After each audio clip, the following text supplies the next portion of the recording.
The night my father sold me to pay his debts, I learned that love was just another word for transaction. Lena Hart's world shattered in 60 seconds. The time it took her father to sign away her freedom to Adrian Voss, the most dangerous man in the city. One signature, one handshake, one life destroyed. But what began as betrayal would become something far more complex. A twisted dance between power and survival, control and choice, darkness and an unexpected light. Stay with me until the end of this story.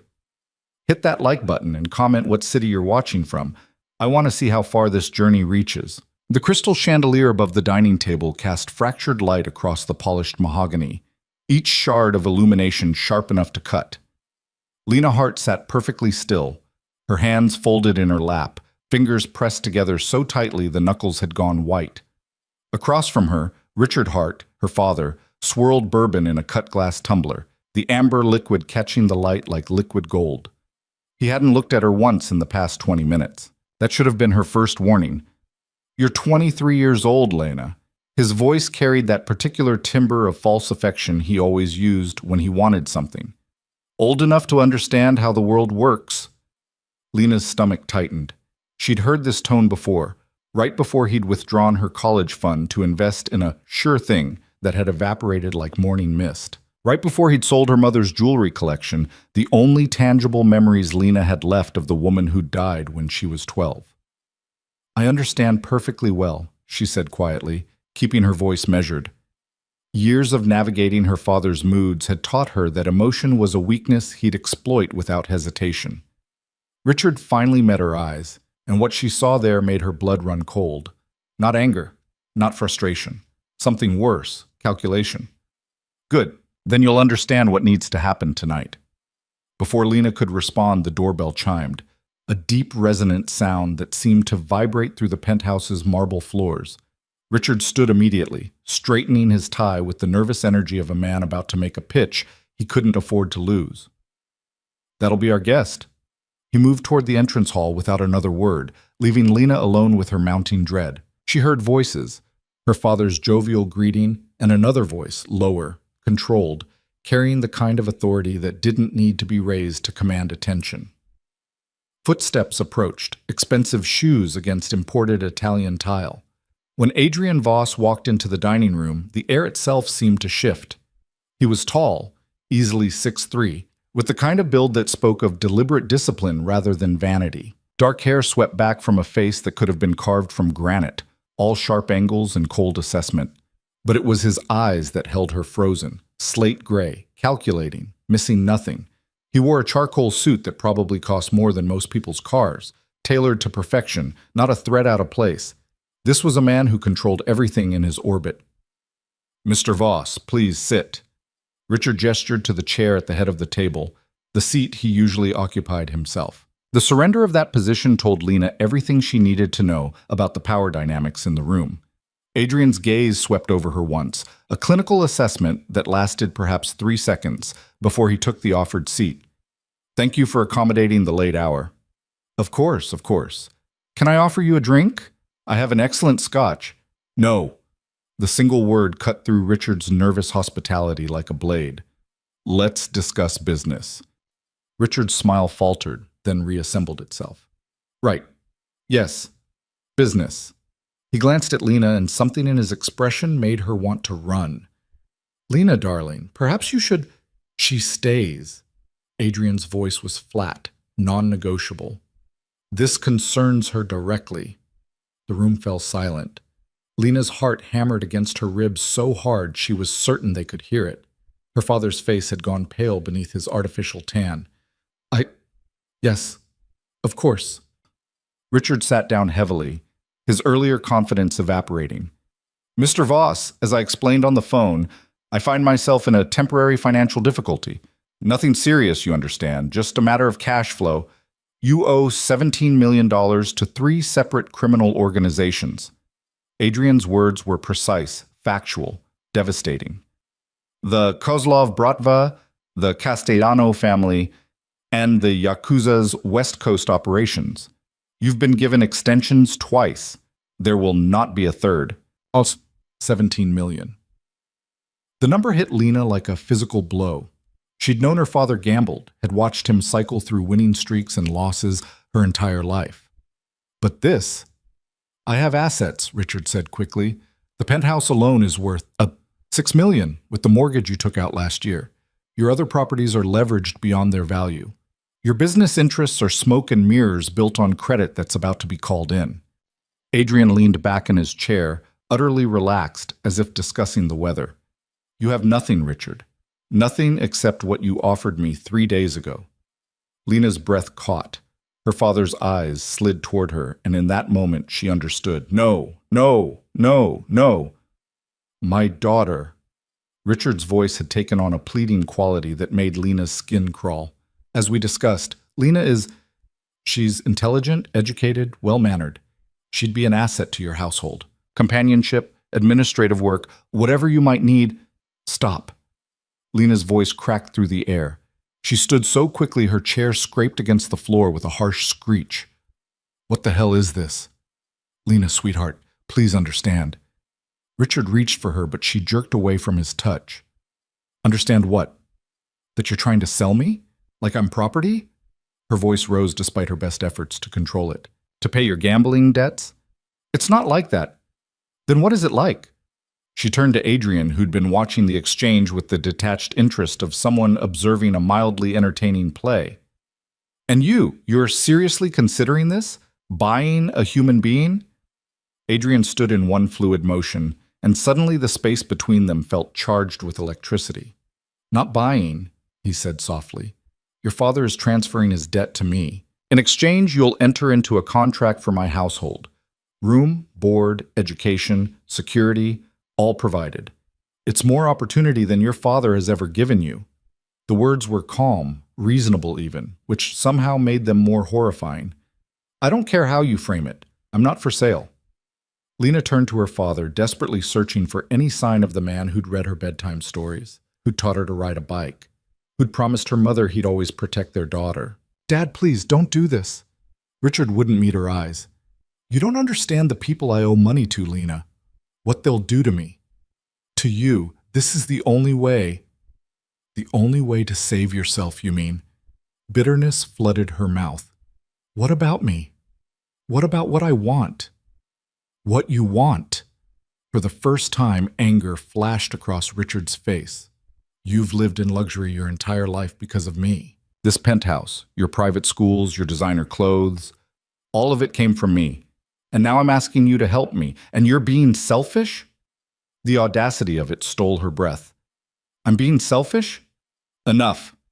Adrian's voice cut through the rising argument with surgical precision. He looked at Lena, and for a moment something almost like sympathy flickered in those cold gray eyes. You have a choice here. Hope sparked in her chest. I do? Yes. You can agree to the contract. 5 years in my employ, following my rules, completing the education and training I provide. At the end of that time, your father's debt is cleared, and you're free to go wherever you wish with credentials and resources most people never achieve. Or? Her voice was barely a whisper. Or you walk out that door right now, free. No obligation. He paused, letting the weight of it settle. And your father faces the consequences of his debts alone. The Kozlov Bratva is particularly creative in their collection methods. I understand they have a preference for power tools. Richard made a strangled sound. Lena, please, don't. She held up a hand, unable to look at him.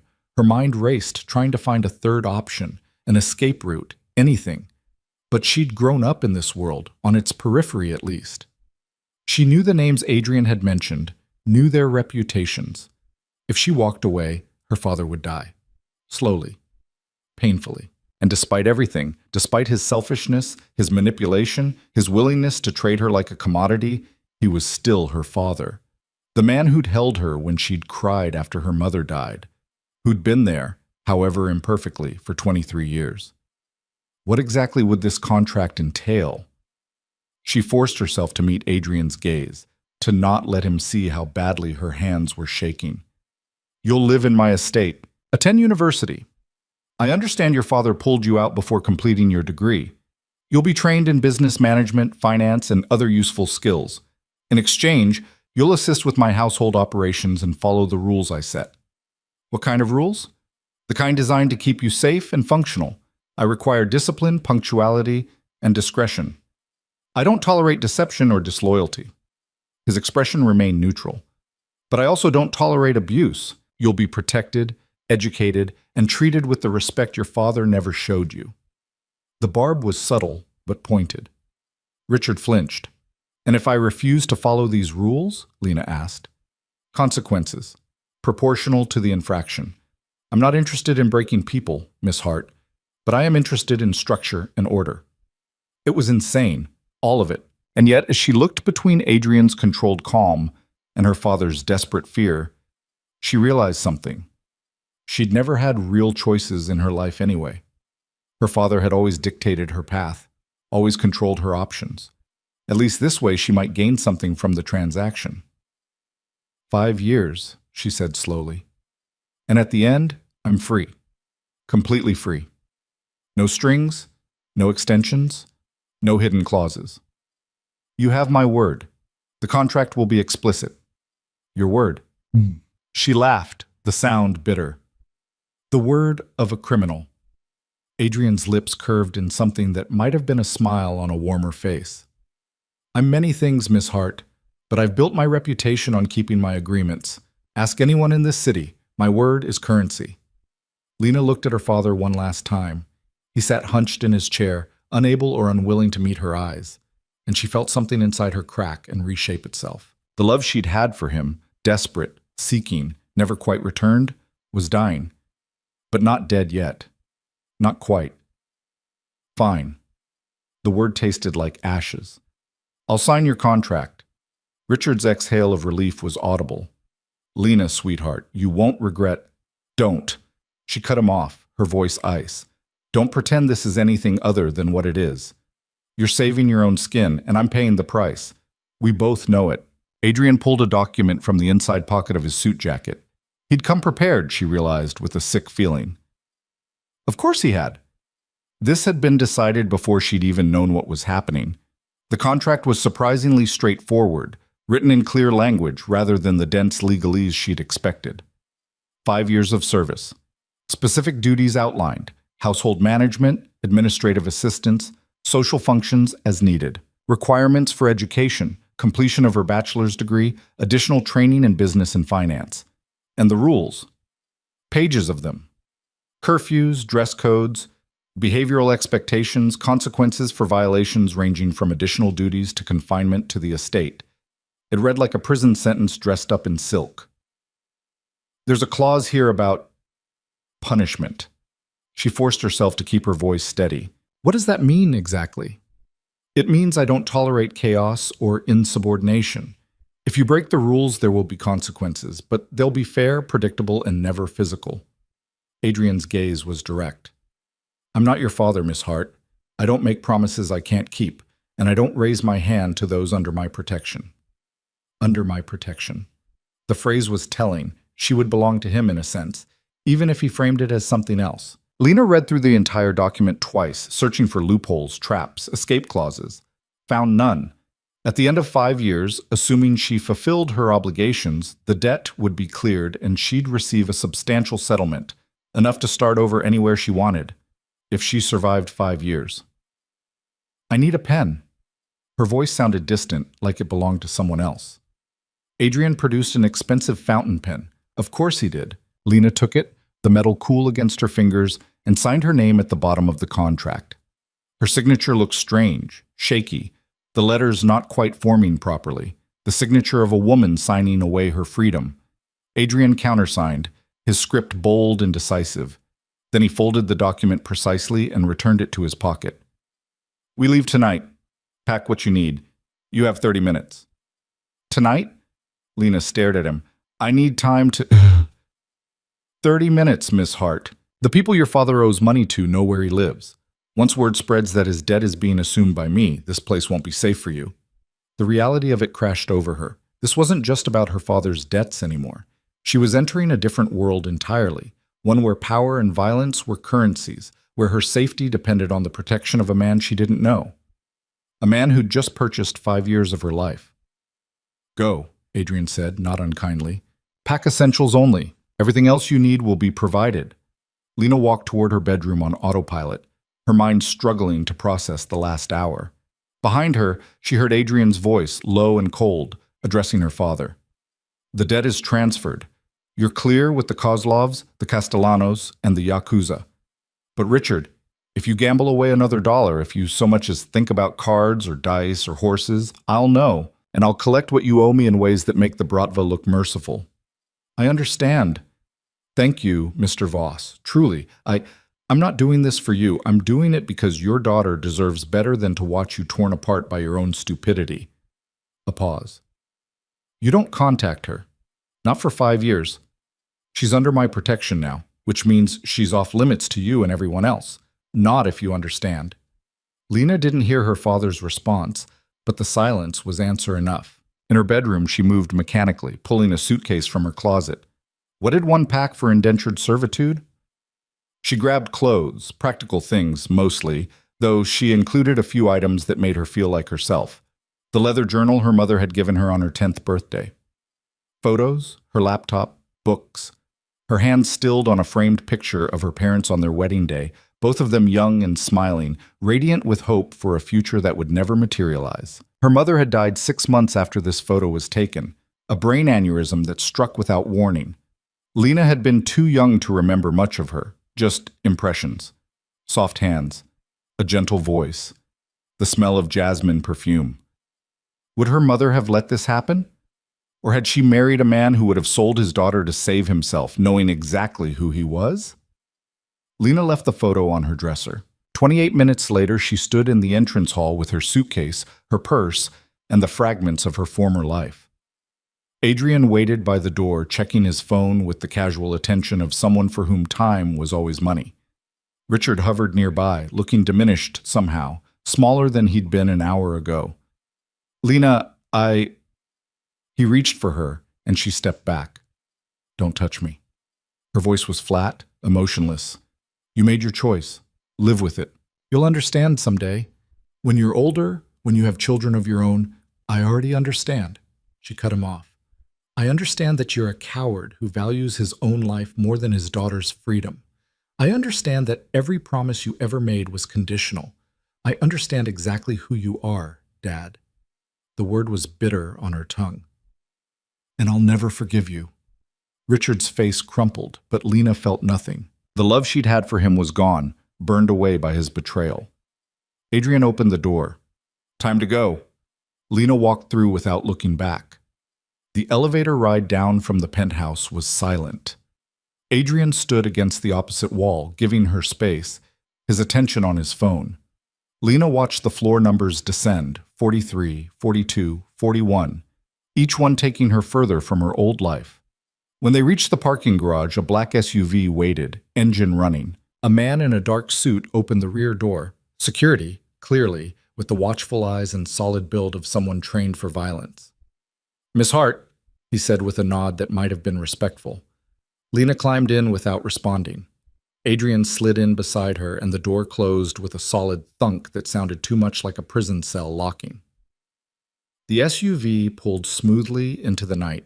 Outside, the city sparkled with lights, oblivious to the transaction that had just taken place in that penthouse tower.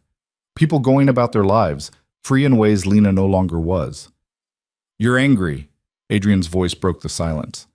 Perceptive, Lena said flatly. You have every right to be, but anger without direction is just poison. Channel it into something useful.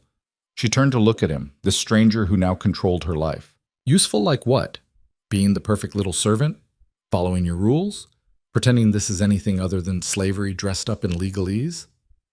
Like rebuilding yourself into someone your father couldn't destroy. Adrian's gray eyes met hers, and there was something in them. Not kindness exactly, but understanding. He stole your education, your independence, your future. I'm offering you a chance to take all of that back. Yes, on my terms. Yes, within structure and rules. But unlike your father, I actually invest in the people under my protection. Why? The question burst out of her. Why bother? You could have just, taken the loss on his debt or collected some other way. Why go through all this? Adrian was quiet for a long moment, his gaze turning to the window. Because waste offends me. Your father was wasting you, your intelligence, your potential, everything. I don't collect people, Miss Hart. I don't have a harem of servants or a stable of slaves. What I have is an organization that requires exceptional people. And despite your current circumstances, I believe you could be exceptional. It was the most he'd said at once, and Lena didn't know what to do with it. Was it manipulation, truth, some combination? And if I'm not? If I can't meet your standards? Then we'll cross that bridge when we come to it, but I don't think we will. He glanced at her. You stood up to me in that dining room. Most people can't. You asked the right questions about the contract. You're terrified right now, but you're thinking through it, planning, analyzing. That's exactly the kind of person I need. Need, not want. The distinction felt important.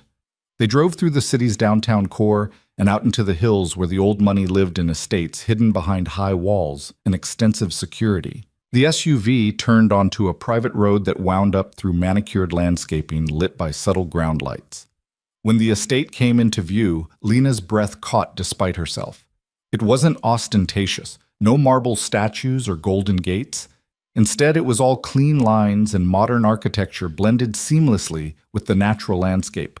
Glass and steel and stone, lit from within with warm light, elegant, powerful, controlled, like the man who owned it. The SUV pulled up to the main entrance. Adrian stepped out and waited while Lena gathered her things. The same security guard who'd opened the door took her suitcase. Marcus will show you to your quarters, Adrian said. Get settled. We'll discuss expectations and schedules in the morning. 9 a.m. sharp in my office. Don't be late. He walked toward the house without waiting for a response, his stride confident, already moving on to the next item on his agenda. Marcus gestured for Lena to follow. This way, Miss Hart. Inside, the house was as impressive as the exterior. An open floor plan with high ceilings, modern furnishings that managed to be comfortable without being soft. Art on the walls that probably cost more than her father's penthouse. Everything precise, curated, intentional. They climbed a curved staircase to the second floor and down a hallway. Marcus stopped at a door and opened it. Your room, miss. Bathroom's through there. Closet's been stocked with basics, but we'll arrange for anything specific you need. Kitchen's downstairs, always accessible. If you need anything tonight, press 0 on the house phone. Someone's always available. Lena stepped into the room and stopped. It was nice. More than nice. A large bed with crisp white linens. A sitting area with a comfortable chair and good lighting. A desk. Wide windows overlooking the grounds, though the view was dark now. There's a welcome packet on the desk, Marcus continued. House rules, daily schedules, contact information. Mr. Voss expects you to review it before tomorrow's meeting. He set her suitcase by the closet. Is there anything you need right now? No, thank you. The words came automatically. Marcus nodded and left, closing the door quietly behind him. Alone, Lena sank onto the edge of the bed. The room was comfortable. The house was beautiful. Adrian had been almost reasonable, and none of it changed the fact that she was trapped. She should cry, should rage, should break something. Instead, she felt numb, hollowed out, like someone had scooped out everything inside her and left just a shell. The welcome packet sat on the desk, crisp and professional. Lena forced herself to stand and retrieve it. If she was going to survive this, she needed information. The first page was a welcome letter in Adrian's precise handwriting. Miss Hart, welcome to Voss Estate. I expect the transition will be difficult, but I trust you'll adapt quickly. The rules outlined in this packet are non-negotiable, but they exist for your protection as much as my convenience. Tomorrow we'll discuss your education plan and role within the household. Come prepared with questions. I value initiative and intelligence. Your 5 years begin now. Make them count. Adrian Voss. The rules were extensive. Wake time at 6:30 a.m. Breakfast at 7. Proper dress code for different areas of the house. No visitors without prior approval. No leaving the estate grounds without escort. Daily check-ins with Adrian or his designated staff.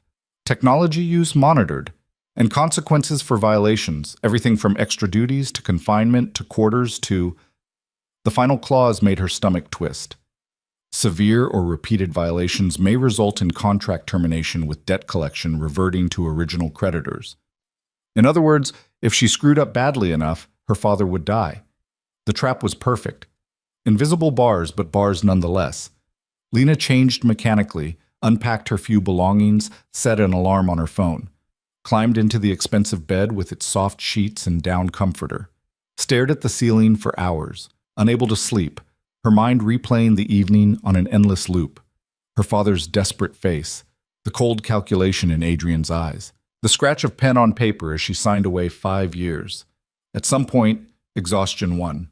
She fell into restless dreams of locked doors and signatures written in red ink, and her mother's voice calling her name from somewhere very far away. The alarm jolted her awake at 6:15 a.m. She'd set it early, refusing to give Adrian the satisfaction of her being late on her first day. Lena dragged herself to the bathroom and stopped short. It was spa-like, all marble and glass, with a rainfall shower and deep soaking tub. Luxury products lined the shelves, high-end brands she recognized from magazines. Fresh towels, thick and soft. The reminder that her cage was gilded didn't make it less of a cage. She showered quickly, the hot water helping to clear the fog from her head. Dressed in dark jeans and a simple sweater, the dress code had specified business casual for daytime unless otherwise directed. Minimal makeup, hair pulled back. In the mirror she looked pale, shadows under her eyes, but composed. That was something, at least. The house was quiet when she made her way downstairs. She followed the smell of coffee to a spacious kitchen where a woman in her 50s was preparing breakfast. "Good morning." The woman turned with a warm smile. "You must be Lena. I'm Margaret, the house manager. Coffee? Please." Lena accepted the mug gratefully, cradling the warmth between her hands. "There's fruit, yogurt, toast, eggs if you'd like. Mr. Voss already ate. He starts his day early." Margaret bustled around the kitchen with the easy efficiency of someone who'd run this household for years. "How was your first night?" "Fine." The lie came easily. "The room is very comfortable." "Good, good. If you need anything adjusted, just let me know. We want you to feel at home here." Home. The word felt wrong. But Margaret seemed genuinely kind, and Lena was learning to take her allies where she could find them. She managed some fruit and toast, though her stomach was tight with nerves about the approaching meeting. At 8:45, she made her way back upstairs to Adrian's office, following the directions from the welcome packet. The door was solid wood, intimidating. Lena raised her hand to knock and hesitated. This was it. The moment her new life truly began. She knocked. "Come in." Adrian sat behind a massive desk, his attention on a computer screen. He'd traded the suit from last night for a different one, charcoal gray today, equally expensive. The office was all dark wood and leather, with floor-to-ceiling bookshelves and a view that overlooked the grounds. "Sit." He gestured to one of the chairs facing his desk without looking up. Lena sat, folding her hands in her lap to keep them from shaking. Waited. After a long moment, Adrian finished whatever he was doing and turned his full attention to her. Those gray eyes swept over her in quick assessment.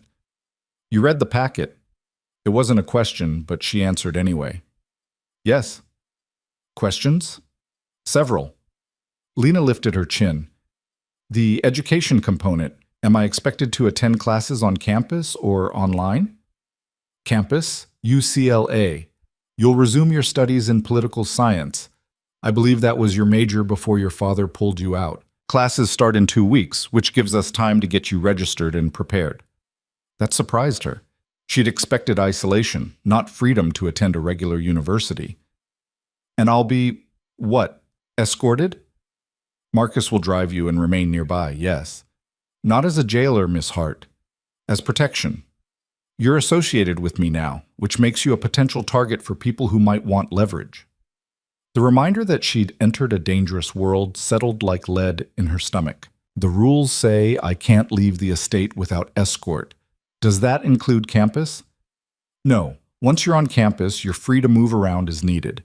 But you'll check in with Marcus at designated times and you'll be home by curfew. Break that rule, and your campus privileges will be restricted. Fair, by his standards. Still a leash, but longer than she'd expected. The consequences section mentions termination of contract. What constitutes a severe violation? Adrian leaned back in his chair, steepling his fingers. Betrayal, theft, putting yourself or others in danger through reckless behavior, attempting to flee in a way that would expose my operations or create security risks. His gaze sharpened. I'm not interested in punishing you for minor infractions, Miss Hart, but I also can't allow chaos or disloyalty in my household. As long as you follow the reasonable boundaries I've set, you'll be fine. And if I disagree with what constitutes reasonable, then we'll discuss it.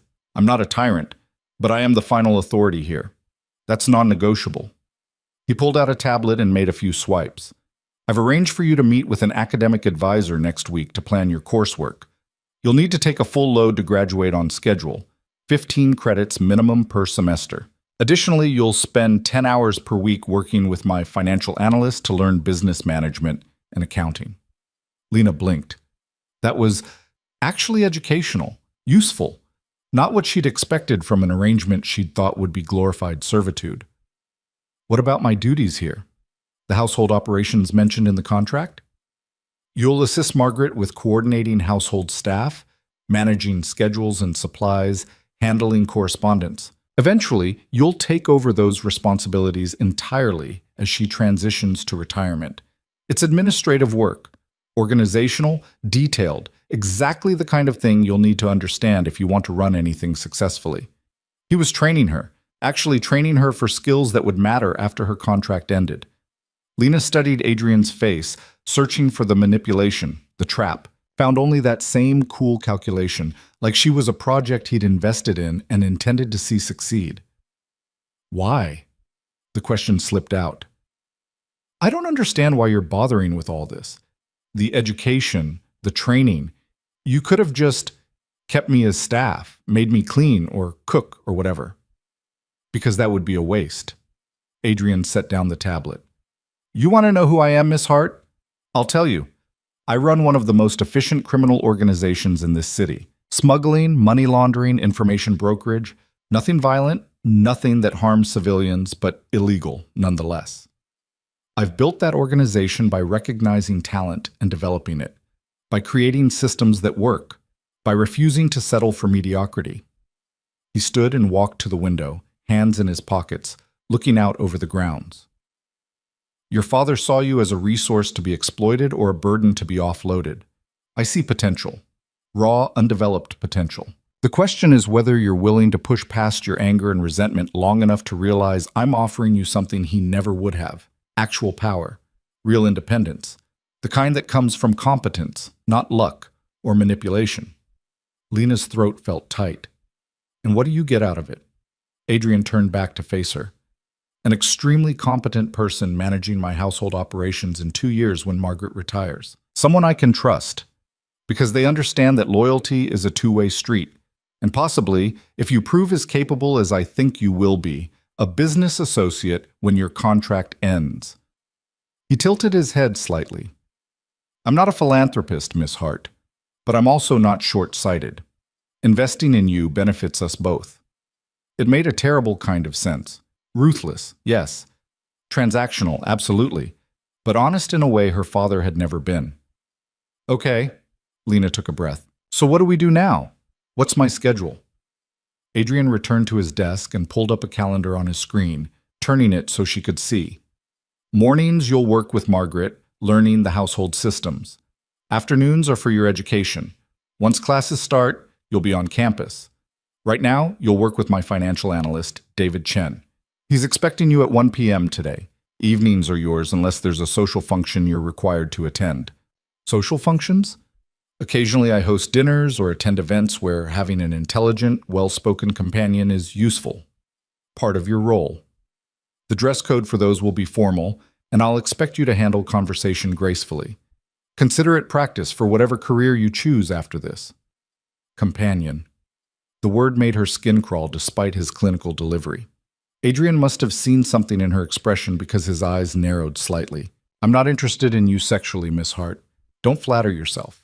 What I need is someone who can hold their own in rooms full of dangerous, intelligent people and make me look like I have excellent taste in my associates. Think of yourself as a professional +1, nothing more. The bluntness was almost refreshing. And if someone at these events gets the wrong idea? They won't. You're under my protection, which means anyone who touches you inappropriately answers to me. That's not a threat you need to worry about.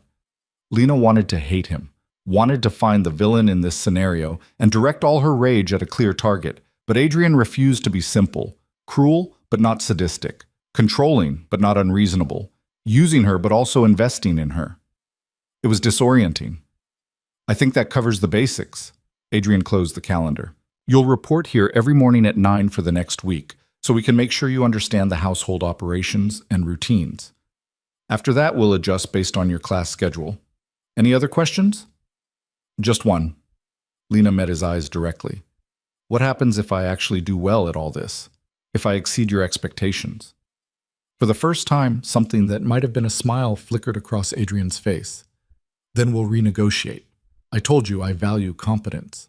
Prove yourself indispensable, and we'll discuss terms that benefit us both. It was the first hint of hope she'd felt since signing that contract. Not freedom exactly, but possibility. A path forward that wasn't just survival. Understood. Lena stood. I'll meet with Margaret now, unless you need anything else. Go ahead. And Miss Hart? He waited until she turned back. Welcome to Voss Estate. Try not to waste the opportunity.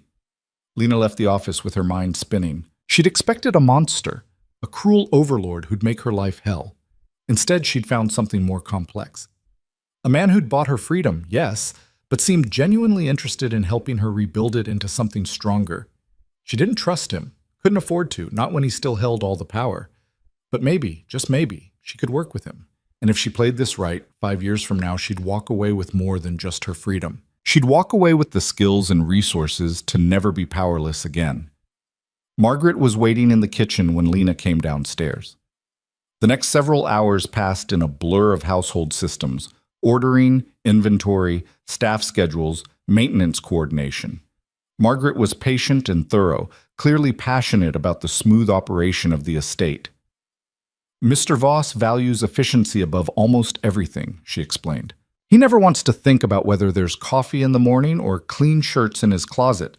That's our job, to make his life frictionless so he can focus on his business. At 1 p.m., Lena met David Chen in a home office that had been converted into a workspace for financial operations. David was young, maybe 30, with sharp eyes and an easy manner. So you're the new household manager in training, he said, gesturing for her to sit. Adrian mentioned you'd be sitting in on some finance sessions. What's your background? 2 years of political science before I had to drop out. Some basic econ and statistics. Nothing specialized. Perfect. We'll start with foundations then. David pulled up a spreadsheet. This is the household operating budget. Let me show you how it's structured. The next 2 hours were intense. David taught like someone who loved the material, breaking down complex financial concepts into digestible pieces. By the end, Lena's head was spinning, but she'd understood more about money management than she'd learned in her entire life. You're a quick study, David said approvingly as they wrapped up. Same time tomorrow? I'll be here. Dinner was served at 7 in a formal dining room. To Lena's surprise, Adrian joined her. She'd half expected to eat alone. How was your first day? He asked, cutting into his steak with precise movements. Overwhelming, but good. Margaret is an excellent teacher. She is. You'll learn a lot from her. Adrian took a sip of wine. David said you picked up the financial concepts quickly. That's promising. The casual conversation was jarring, like they were colleagues rather than whatever they actually were. I have a question, Lena said, about the contract. Adrian raised an eyebrow but nodded for her to continue. It says I'll receive a settlement at the end of 5 years. How much are we talking about? $500,000. Paid in full upon successful completion of your contract term. He watched her reaction. Enough to start over anywhere you want. Grad school, business venture, complete freedom. It's yours. $500,000. The number took her breath away. That's generous. It's fair compensation for 5 years of competent service and the restrictions I'm placing on your freedom. I told you, I'm not interested in exploitation. This is a transaction, Miss Hart. Both parties should benefit. Lena processed that, turning it over in her mind. $500,000, a degree, skills, resources. If she survived this with her mind intact, she'd walk away in a better position than most people achieved in a lifetime. Okay, she said finally, then I'll hold up my end. See that you do. They finished dinner in comfortable silence. After, Lena retreated to her room, exhausted but wired. She pulled out her laptop and did what she probably should have done before signing the contract, researched Adrian Voss. The results were interesting. Very little concrete information, but plenty of rumors and speculation. Criminal connections, definitely, but as he'd said, nothing violent. No drugs, no human trafficking, no brutal enforcement. More like a shadow CEO, running an empire most people didn't know existed. There were photos from charity events and business functions. Adrian in expensive suits, always with different companions, men and women both. Always elegant, always appropriate. Never the same person twice. She was being slotted into a role, Lena realized. Not a romantic partner, but window dressing.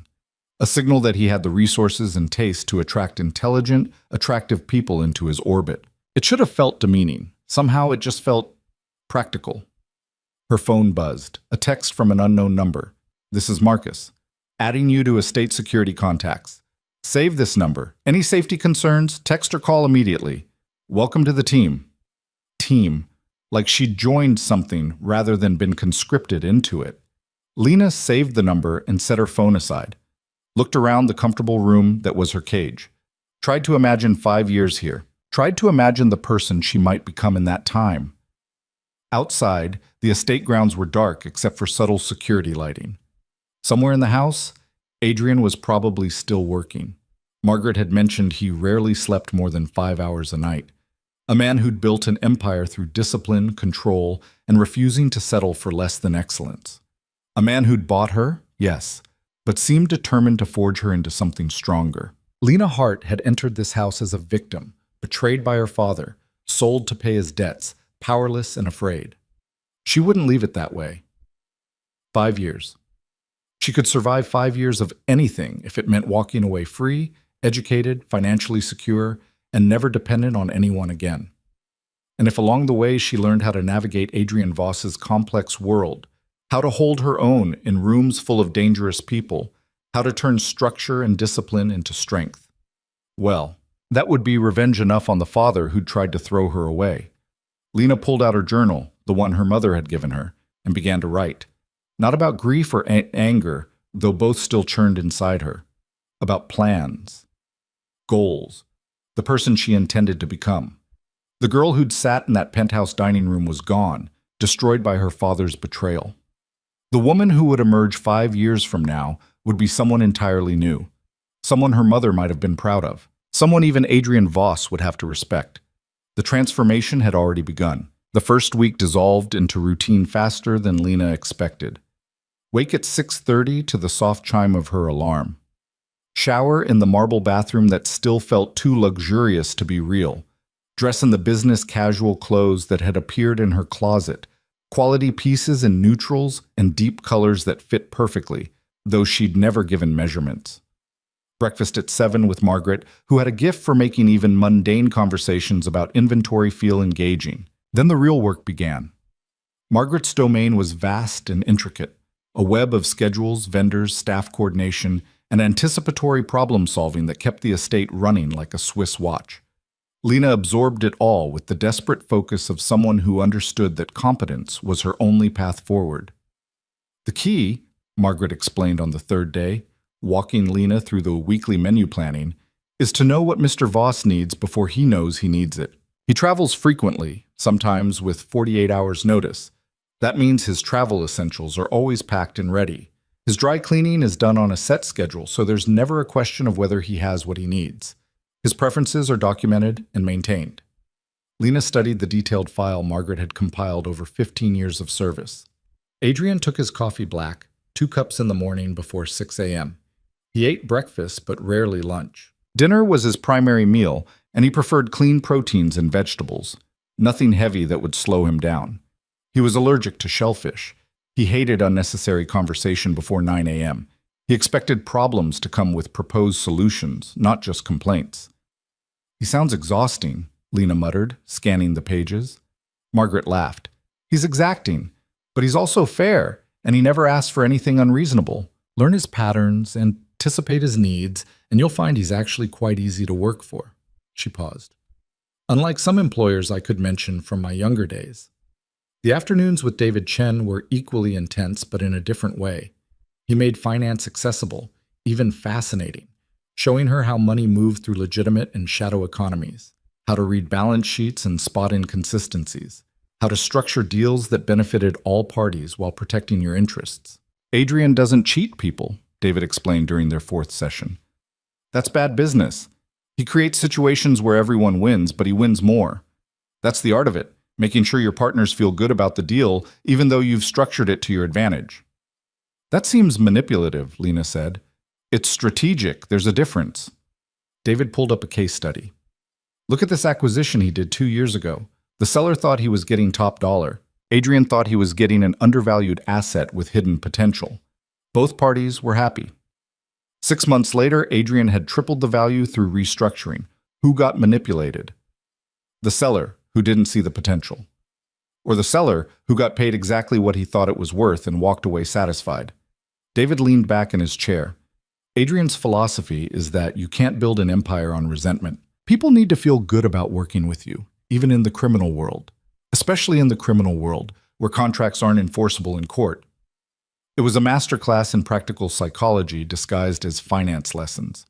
On Friday of that first week, Adrian summoned her to his office at 3 p.m., an unusual time since their morning check-ins had become routine. "Sit," he said without preamble. "We need to discuss your security training." Lena blinked. "My what?" "Security training. Self-defense, situational awareness, basic protective protocols." Adrian pulled up a schedule on his tablet. "You'll start Monday with Marcus, 2 hours every afternoon before your session with David." "I don't understand. I thought Marcus was my security. Why do I need training?" "Because I don't believe in creating dependencies." Adrian's gray eyes were sharp. "You're associated with me now, which makes you a potential target. I provide security, yes, but I also expect you to be able to protect yourself if circumstances require it. Marcus will teach you basic hand-to-hand defense, how to identify threats, how to extract yourself from dangerous situations." Lena's stomach tightened. "Has something happened? Am I in danger?" "Not specifically, but preparation isn't about responding to current threats. It's about being ready for future ones." He set down the tablet. "Also, learning to defend yourself is empowering. I suspect you could use some of that." The observation was uncomfortably accurate. Lena had felt powerless for so long, first under her father's erratic control, now under Adrian's structured authority. The idea of physical competence, of being able to protect herself, sent an unexpected thrill through her. "Okay," she said. "I'll do it." "I know you will. It's not optional." Adrian almost smiled. "But I'm glad you're willing. Margaret tells me you're adapting well to the household operations. David says you're exceeding his expectations in the finance sessions. Keep it up." The praise was sparse but felt earned. Lena left the office with something unfamiliar warming her chest. Not happiness exactly, but satisfaction. She was good at this. The structure, the learning, the challenge of mastering new systems. For the first time in her adult life, she was building real competence instead of just surviving her father's chaos. That evening, she found herself in the estate's library, a 2-story room lined with books that Adrian had mentioned she was free to use. She ran her fingers along the spines, marveling at the collection. Classic literature, contemporary fiction, dense academic texts on economics and political theory, biographies of historical figures. "Find something interesting?" Adrian's voice made her jump. He stood in the doorway, jacket discarded, tie loosened, the most casual she'd seen him. In his hand was a tumbler of amber liquid that she recognized as the expensive scotch he occasionally drank. "Just browsing. I didn't realize you were a reader." Knowledge is power. Books are one of the most efficient delivery mechanisms.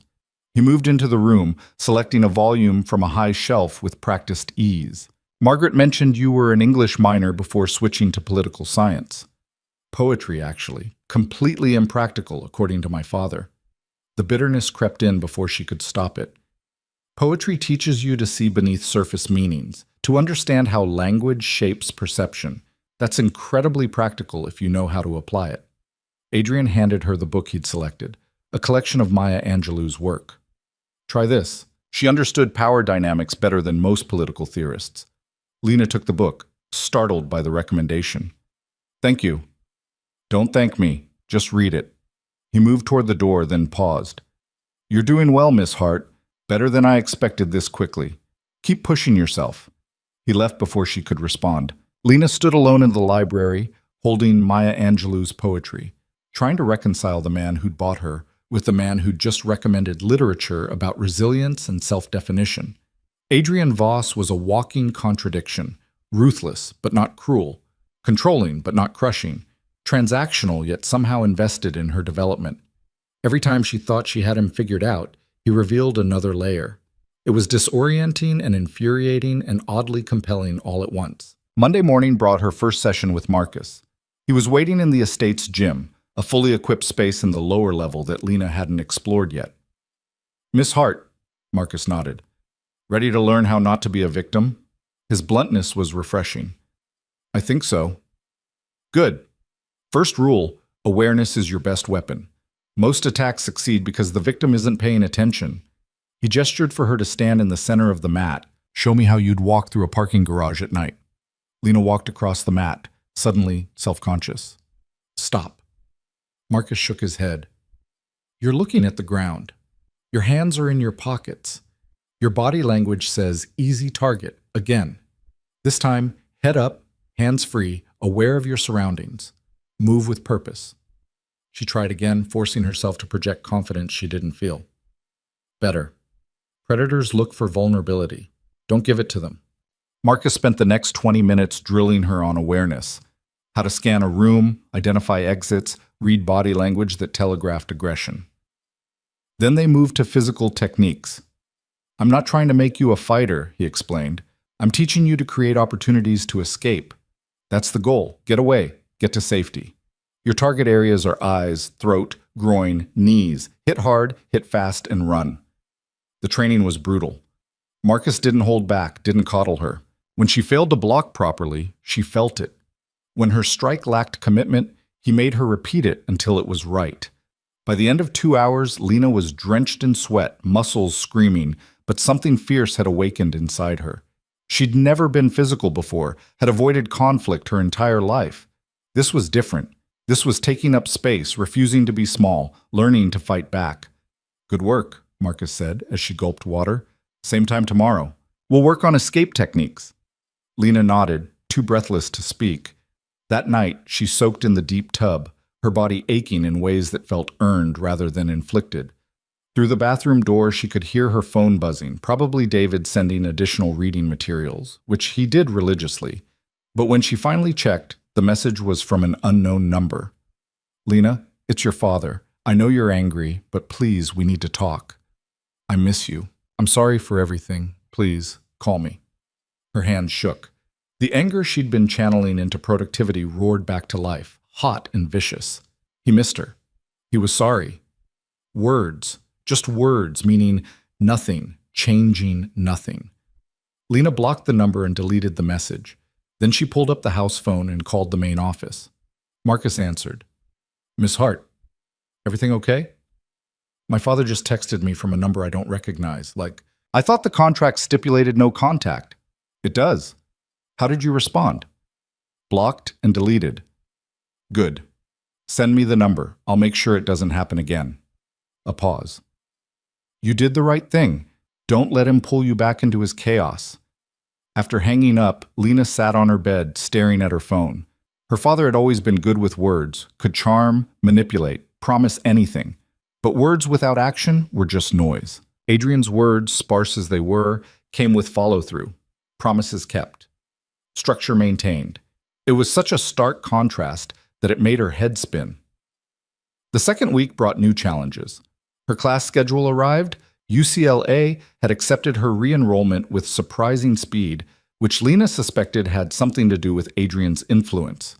She'd be taking 15 credits.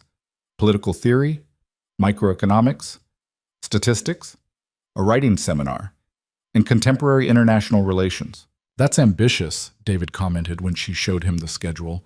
"You sure you can handle all that plus the household training?" "I don't have a choice. The contract requires I graduate on time." "The contract requires you maintain satisfactory progress. Adrian would adjust if needed." David studied her face. "You're pushing yourself hard. Why?" "Because competence was armor. Because if she kept moving, kept learning, kept building, she didn't have to sit still with the grief and rage that lived just beneath her surface calm. Because I don't want to waste this, Lena said instead. David nodded slowly. Just remember, burning out helps no one. Pace yourself. But pacing felt like surrender, so Lena pushed harder. Mornings with Margaret grew more complex as she took on actual household coordination. By the end of week 2, she was managing staff schedules, coordinating with vendors, and handling minor crises, a delayed grocery delivery, a scheduling conflict with the groundskeeping crew, a last-minute dinner party Adrian was hosting. You're a natural at this, Margaret said, watching Lena reorganize the week's meal prep to accommodate the dinner party. Most people take months to develop this kind of systems thinking. I had good practice managing my father's chaos. This is just organized chaos. There's no chaos here, dear, just complexity, and you're handling it beautifully. The afternoons with Marcus were transforming her body and mind. She was getting stronger, faster, more confident in her ability to take up space and defend it. When she walked across campus for the first time, Marcus trailing at a discreet distance, Lena moved differently. Head up, shoulders back, aware but not afraid. She caught her reflection in a building window and barely recognized herself. The evening finance sessions with David had evolved into broader business strategy discussions. He'd started bringing her into real scenarios, not naming names, but walking through deals Adrian was considering, asking for her analysis. What would you recommend here? David asked, showing her a proposal for acquiring a shipping company. The seller wants $15 million. Our assessment suggests it's worth $12. Lena studied the numbers, applying everything she'd learned. Offer 13. Point to the maintenance costs they've deferred. That's leverage. But structure it so they get a percentage of increased profits over the next 2 years if we turn it around. That way they feel like they're getting their $15 million in value, just deferred. David grinned. That's exactly what Adrian proposed yesterday. You're thinking like him. The comment should have disturbed her. Instead, she felt proud. Friday of the second week, Adrian invited her to dinner, not in the formal dining room, but in a smaller sitting room off the kitchen. Margaret had prepared something elegant but simple, and they ate in comfortable silence for several minutes. You start classes Monday, Adrian finally said. Yes, I'm ready. I'm sure you are. But remember, Marcus is there for your protection, not your supervision. You don't need to check in with him every hour. Just touch base morning, midday, and before heading home. The freedom surprised her. You're not worried I'll run? Where would you go? Adrian's gray eyes were shrewd. You're smart enough to understand that running would accomplish nothing except putting your father at risk and yourself on the street with no resources. Besides, I don't think you want to run anymore. The observation landed like a stone in still water, rippling outward. He was right. Somewhere in the past 2 weeks, her desperate desire to escape had shifted into something else. A determination to master this situation, to extract every possible advantage from her circumstances. I'm not sure what I want, Lena admitted quietly, except to never be powerless again. Then we have aligned interests. Power comes from competence, resources, and reputation. I'm helping you build all three. Adrian set down his fork. The dinner party tomorrow night, you'll attend as my companion. I'll introduce you as my executive assistant in training. People will make assumptions. Let them. What kind of assumptions? That you're more than staff, that you have my ear and potentially my favor. It's useful positioning, makes people treat you with respect and caution. His expression remained neutral. I'll be clear. There's nothing romantic or sexual in this arrangement, but perception is often more powerful than reality. If people think you have influence, you effectively do. Lena processed that, turning it over. You're using me as a social signal. I'm creating a role that benefits us both. You get practice navigating high-stakes social situations with powerful, dangerous people. You build a reputation as someone in my inner circle. That has value, even after your contract ends. It was manipulation, but the honest kind, laid out clearly with mutual benefit acknowledged. What do I wear to this dinner party? Something formal. Black would be appropriate. There's a selection in your closet. Margaret took the liberty of ordering options based on the measurements the estate tailor took. Of course there were options. Nothing in Adrian's world was left to chance. The next evening, Lena stood in front of her mirror, barely recognizing herself. The black dress was elegant, sleeveless, fitted at the waist, falling to just below the knee. Sophisticated without being overtly sexy. She'd styled her hair in a simple updo, minimal jewelry, understated makeup. She looked older, more polished, like someone who belonged in Adrian Voss's world. Margaret appeared in the doorway, smiling. "Perfect. Mr. Voss asked me to give you this." She held out a small velvet box. Inside was a delicate silver bracelet, simple, expensive, beautiful. "He said it's on loan for the evening," Margaret explained. "Appearances matter at these events." Lena fastened the bracelet, the cool metal settling against her wrist like a collar. That's what it was, really, a mark of ownership dressed up as jewelry.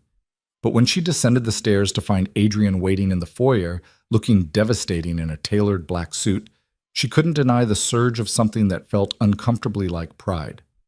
He assessed her appearance with that clinical gaze. "You look appropriate.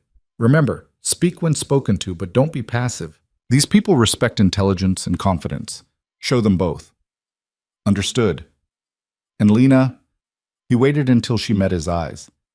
"Stay within sight of me or Marcus at all times. Some of tonight's guests are unpredictable." The warning sent ice down her spine. This wasn't just a dinner party. This was business, the kind where danger lurked beneath polite conversation. The guests began arriving at 7. Lena positioned herself near Adrian, watching as he transformed into a gracious host, charming, attentive, reading every person who walked through the door with perfect precision. "Adrian, wonderful to see you." A silver-haired man in his 60s approached, his smile not reaching his eyes. "And who is this lovely creature?" "Victor, allow me to introduce Lena Hart, my executive assistant." Adrian's hand settled lightly at the small of her back, a possessive gesture that wasn't lost on Victor. "Lena, Victor Constantine runs shipping operations throughout the West Coast." Lena extended her hand. "Mr. Constantine, a pleasure." Victor's grip was just shy of uncomfortable. "The pleasure is mine. Adrian's never introduced anyone as his assistant before. You must be quite special." "I'm quite competent," Lena said smoothly, "which I imagine is what Adrian values." Victor laughed, but his eyes remained calculating. "Indeed. Well, don't let him work you too hard, my dear. He has a tendency to expect perfection." "I find that excellence is worth expecting," Adrian said mildly, already guiding Lena toward the next arrival. The evening unfolded like a carefully choreographed dance.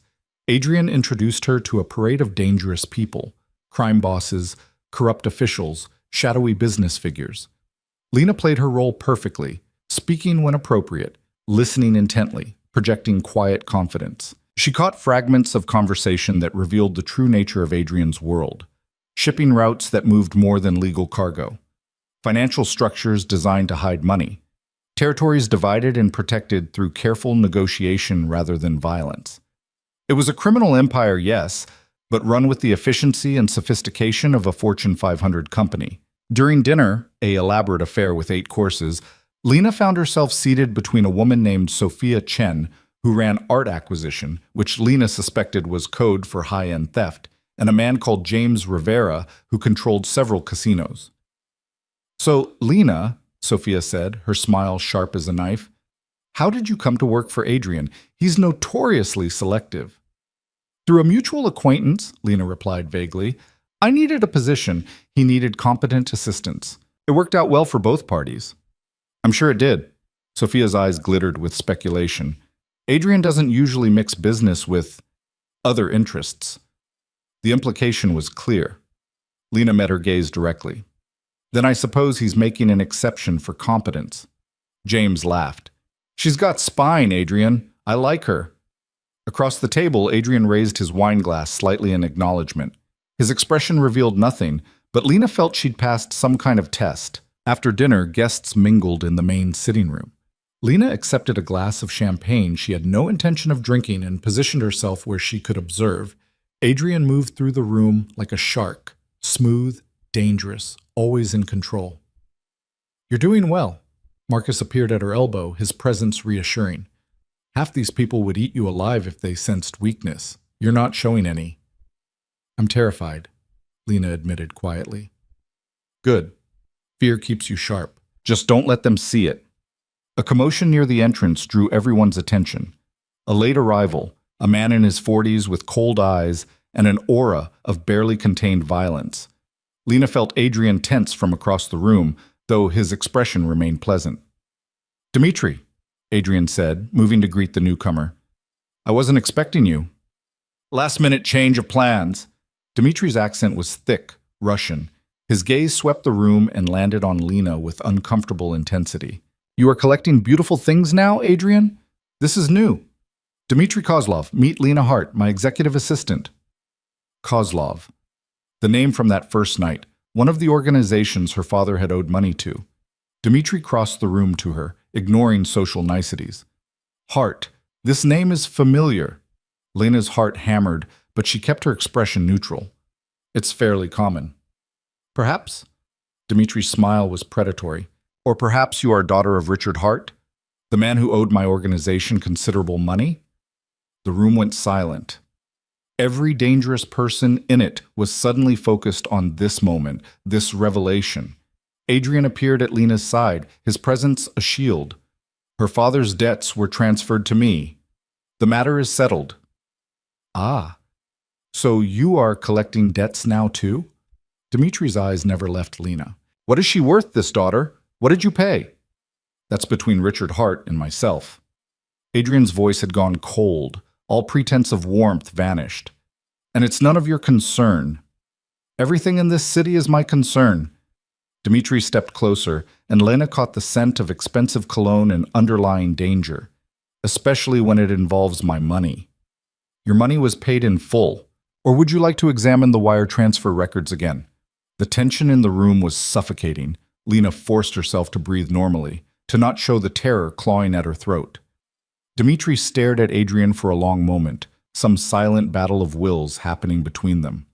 Finally, he laughed, a harsh sound without humor. Of course, business is concluded. I am just curious about such an unusual transaction." "Your curiosity is noted."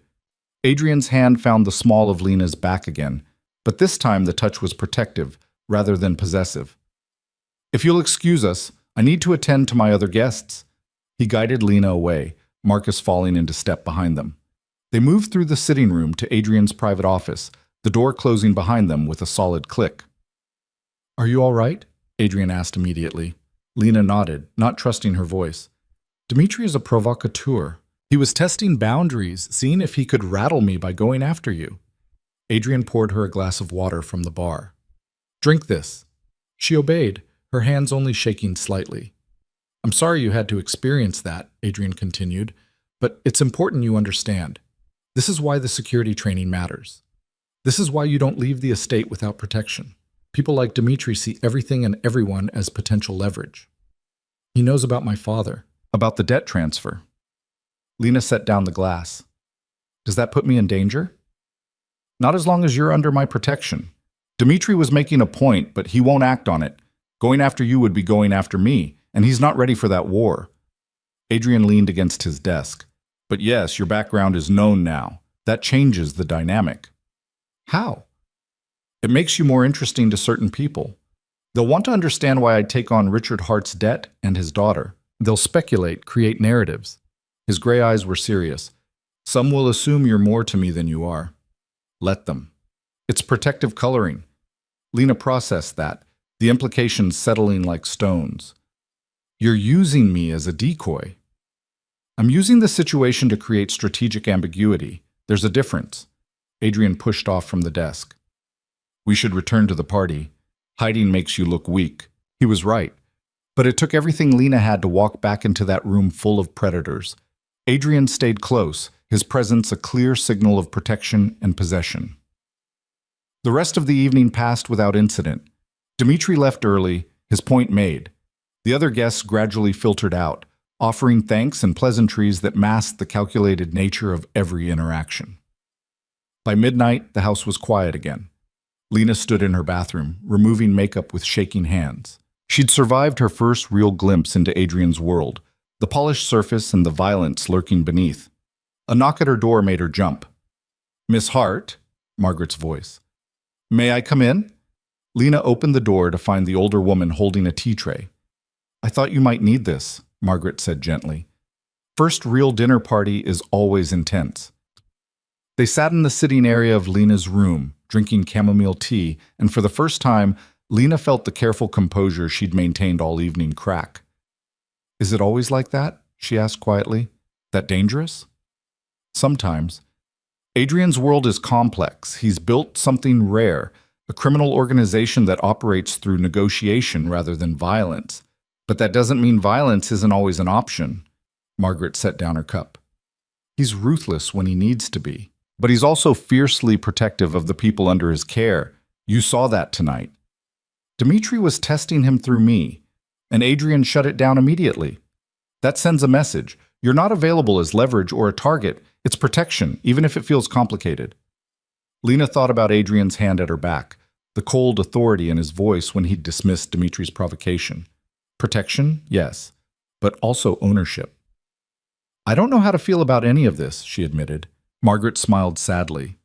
"You don't have to know right now. Just survive it, learn from it, and become whoever you need to be to thrive here. That's all anyone can do."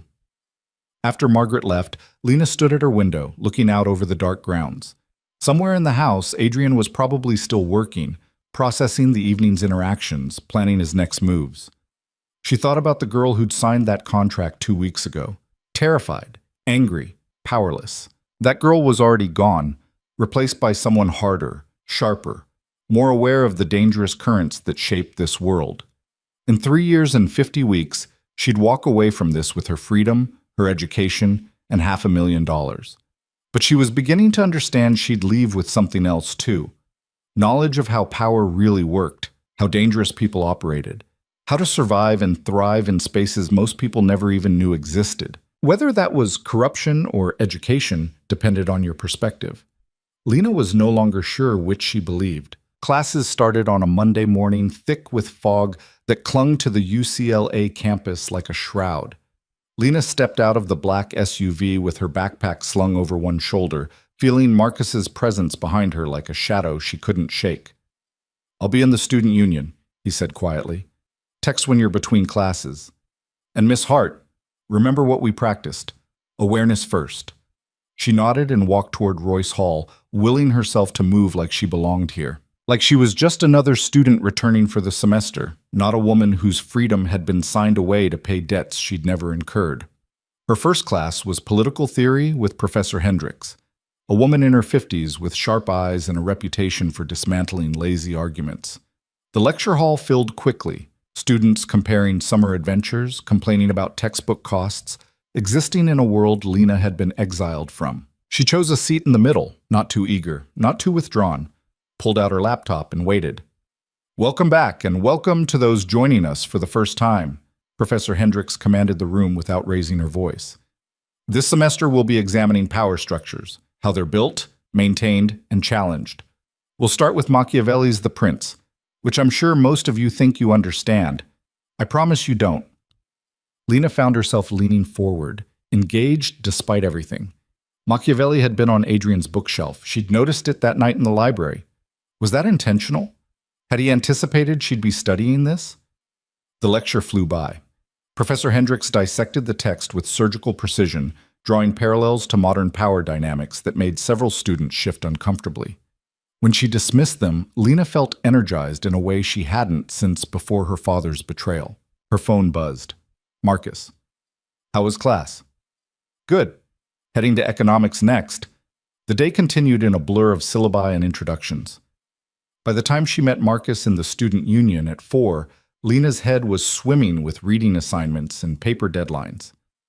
"You look happier," Marcus observed as they walked to the SUV. "I forgot what it felt like. To learn something because I wanted to, not because someone was forcing me." She paused. "Thank you for giving me space. I know you were close by, but it didn't feel suffocating." That's the balance Adrian wants. Protection without imprisonment. Marcus opened the door for her. How he treats you sets the tone for how everyone else in his organization sees you. Respect flows downward. During the drive back to the estate, Lena stared out the window, processing the day. She'd survived her first return to normal life, or the appearance of it, Her classmates had no idea who she really was, what her circumstances were. To them, she was just Lena, a transfer student getting her degree. The anonymity was intoxicating. At the estate, she found Adrian in his office, door open for once. He glanced up from his computer when she knocked. "How was your first day?" "Challenging. Good." Lena hesitated in the doorway. "Professor Hendricks assigned the prints. I noticed you have a copy." "I have several copies in different translations. The nuances matter." Adrian gestured to the chair across from his desk. "Sit. Tell me what you think Machiavelli got right." It wasn't what she'd expected. Lena sank into the chair, her mind scrambling. He understood that power requires both fear and respect, that being loved is less reliable than being feared, but being hated is dangerous. "And you think that's accurate?" "I think you believe it is. You've structured everything here around respect and consequences, not affection." The words came out before she could stop them. "People fear disappointing you more than they fear punishment." Adrian leaned back, studying her with those unreadable gray eyes. "Go on." "Margaret works herself to exhaustion because she respects your standards. David pushes me harder than he probably should because he wants to prove his teaching is effective. Marcus takes his protection duties seriously because failure would mean losing your trust." Lena met his gaze. "You've created a system where the worst punishment is falling short of your expectations. That's pure Machiavelli." Something that might have been approval flickered across Adrian's face. "And what does that tell you about how to navigate this world?" "That competence is currency. That my value here isn't about being liked. It's about being useful, reliable, excellent at what I do." She paused. "That you'll protect me as long as I maintain my worth." "Partially correct." Adrian stood and moved to the window, hands in his pockets. "I'll protect you because you're under my authority, regardless of your performance. That's what protection means. It's not conditional on constant perfection. But you're right that competence determines your role, your influence, your future opportunities." Lena processed that distinction. "So you separate protection from advancement." "Always. Conflating the two creates situations where people accept abuse because they think survival requires it." He turned to face her. "I'm many things, Miss Hart, but I'm not interested in breaking people. Transformation? Yes. Destruction? No." The conversation felt dangerously honest, like they'd stepped outside their formal roles for a moment. Lena wasn't sure what to do with it. "I have reading to do," she said finally. 3 chapters of Machiavelli and a statistics problem set. "But then don't let me keep you. Dinner is at 7 if you want to join me. If not, Margaret will send something to your room." Lena chose her room, needing space to think. The day had been disorienting. The normalcy of campus life crashed against the reality of her circumstances.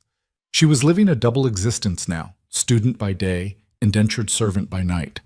Except servant wasn't quite right. Adrian's household ran more like a corporation, with her as an executive in training. The language mattered. The framing shaped everything. Over the next 3 weeks, Lena fell into a rhythm that felt almost sustainable. Wake early, breakfast with Margaret, morning household coordination, afternoon classes, evening study sessions. Marcus's security training had shifted to twice weekly. Apparently, she'd progressed faster than expected. "You're a natural at this," he said during a session focused on situational awareness. "Most people take months to develop the kind of threat assessment you're doing instinctively now." "I spent my entire childhood reading my father's moods to avoid his temper. This isn't that different." Lena dodged his mock attack and countered with the palm strike he'd taught her. "Just broader application." "Fair point." Marcus stepped back. "You ready for scenario training?" "What's that?" "Real-world situations. How to handle being followed. What to do if someone tries to force you into a vehicle. Escape techniques under pressure." He grinned at her expression. "Don't worry, we start small."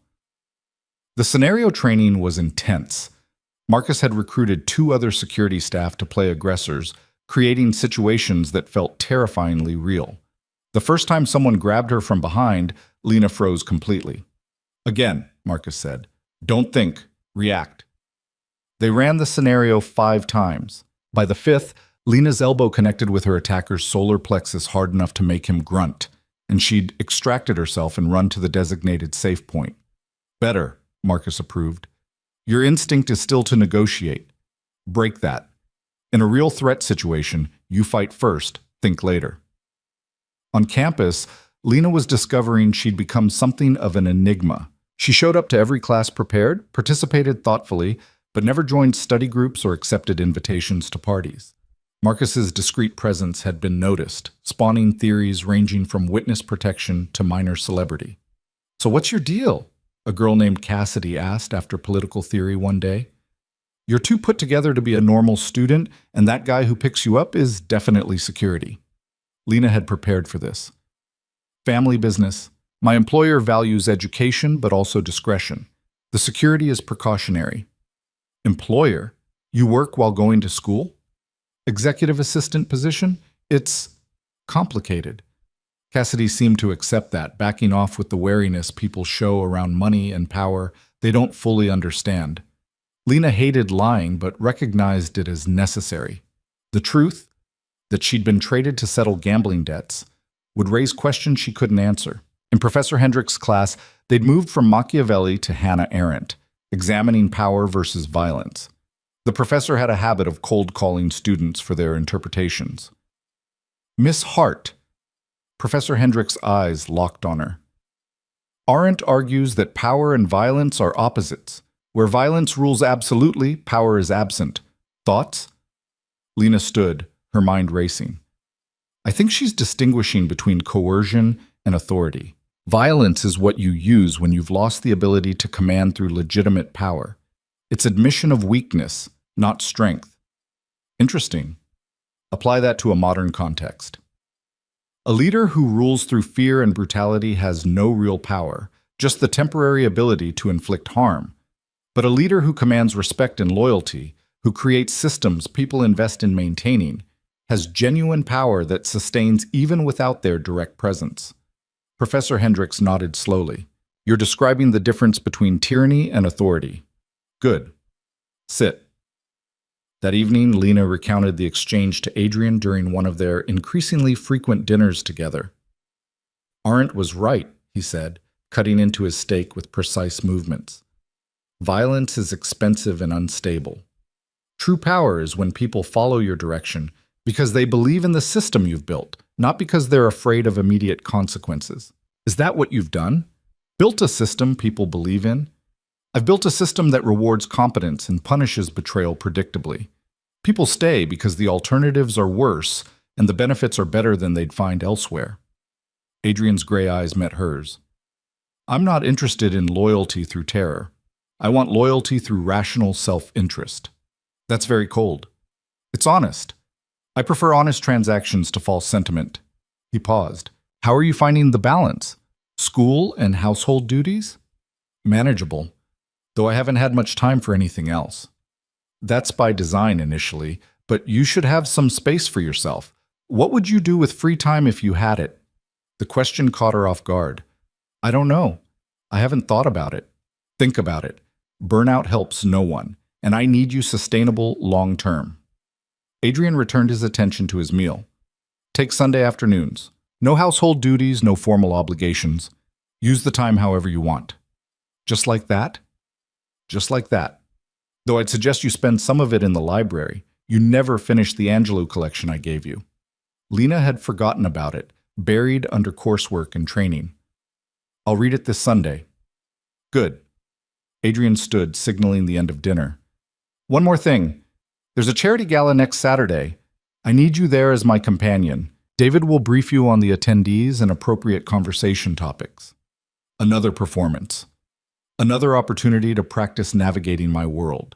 "You did well at the dinner party, despite Dimitri's provocation. This will be easier, more public, more controlled." He moved toward the door. "Formal dress. Margaret already has options for you." After he left, Lena sat alone with her wine glass, thinking about power and violence, control and consent. Adrian's world operated on principles that should have repulsed her.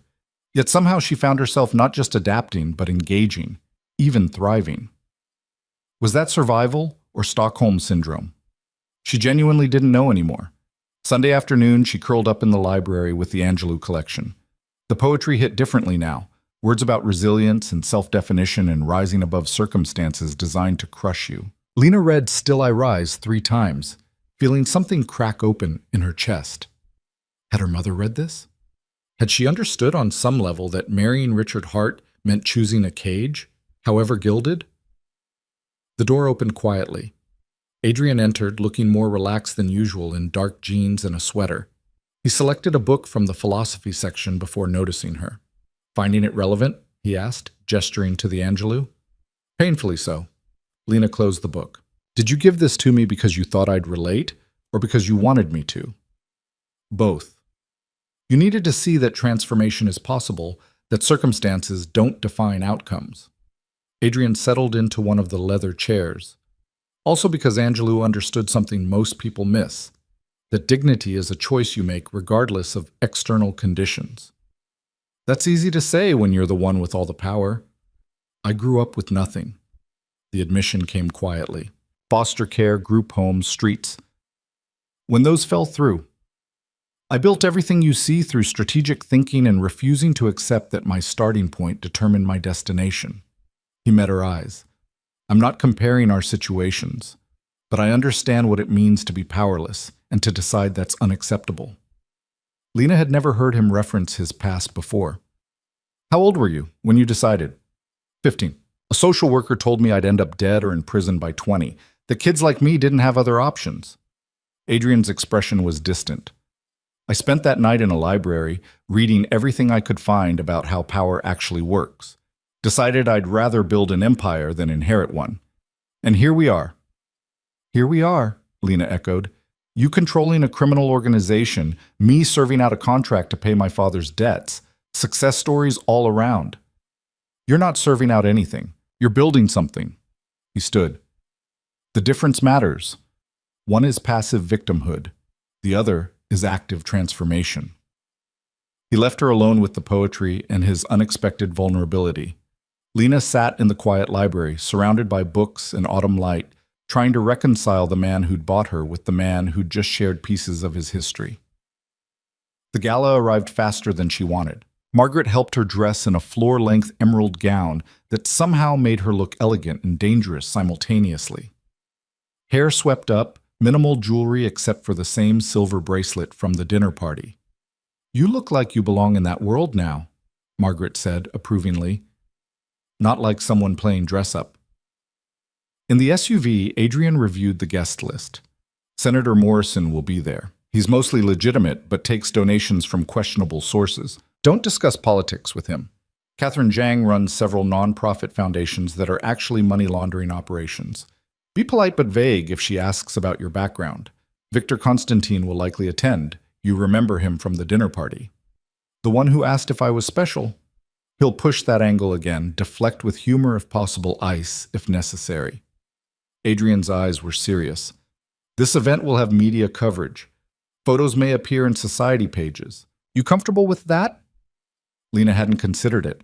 Her face in newspapers, identified as Adrian Voss's companion. What would her former classmates think? Her father? "Does it matter if I'm comfortable?" "Yes." "If you're truly not okay with it, we'll adjust. I can attend alone." The consideration surprised her. "No, I'll be fine. It's just strange to think about being visible that way." "You'll be visible as someone in my inner circle. That has protective value." Adrian's phone buzzed. He glanced at it and frowned. "Change of plans. We need to make a stop first." "What kind of stop?" "The kind where you stay in the vehicle with Marcus and don't ask questions." They drove to an industrial area near the port, warehouses and shipping containers, everything painted in shadows. Adrian disappeared into a building with 2 security personnel, leaving Lena in the SUV with Marcus. "This is normal?" she asked after 10 minutes. "Depends on your definition of normal. Adrian's businesses require occasional on-site attention." Marcus's eyes never stopped scanning their surroundings. "Nothing to worry about." But 20 minutes later, when Adrian emerged, his expression was darker than she'd ever seen it. He climbed into the SUV without a word, and they drove in tense silence toward the gala venue. "Is everything all right?" Lena finally asked. "No, but it will be handled." Adrian's jaw was tight. "When we arrive, I need you to be particularly attentive tonight. Watch who approaches me, who seems interested in you. Note anything unusual." You think something's going to happen? I think information is valuable, and you're in a position to observe without drawing attention. He looked at her directly. Can you do that? Yes. The gala was held at a historic hotel downtown, the ballroom glittering with chandeliers and Los Angeles' powerful elite. Lena took Adrian's arm as they entered, hyper-aware of the cameras flashing, the speculative looks, the whispered conversations that stopped when they passed. Smile, Adrian murmured. You're supposed to be enjoying yourself. She pasted on an expression she hoped looked genuine. Around them, wealth and influence mingled with criminal enterprise and political corruption, all dressed in designer gowns and $1,000 suits. A string quartet played something classical and forgettable. Senator Morrison approached within minutes. Adrian, good to see you, and this must be the young lady I've heard about. Lena Hart, isn't it? Senator. Lena shook his hand. I followed your education reform proposals with interest. Have you? I didn't realize Adrian's companions were so politically engaged.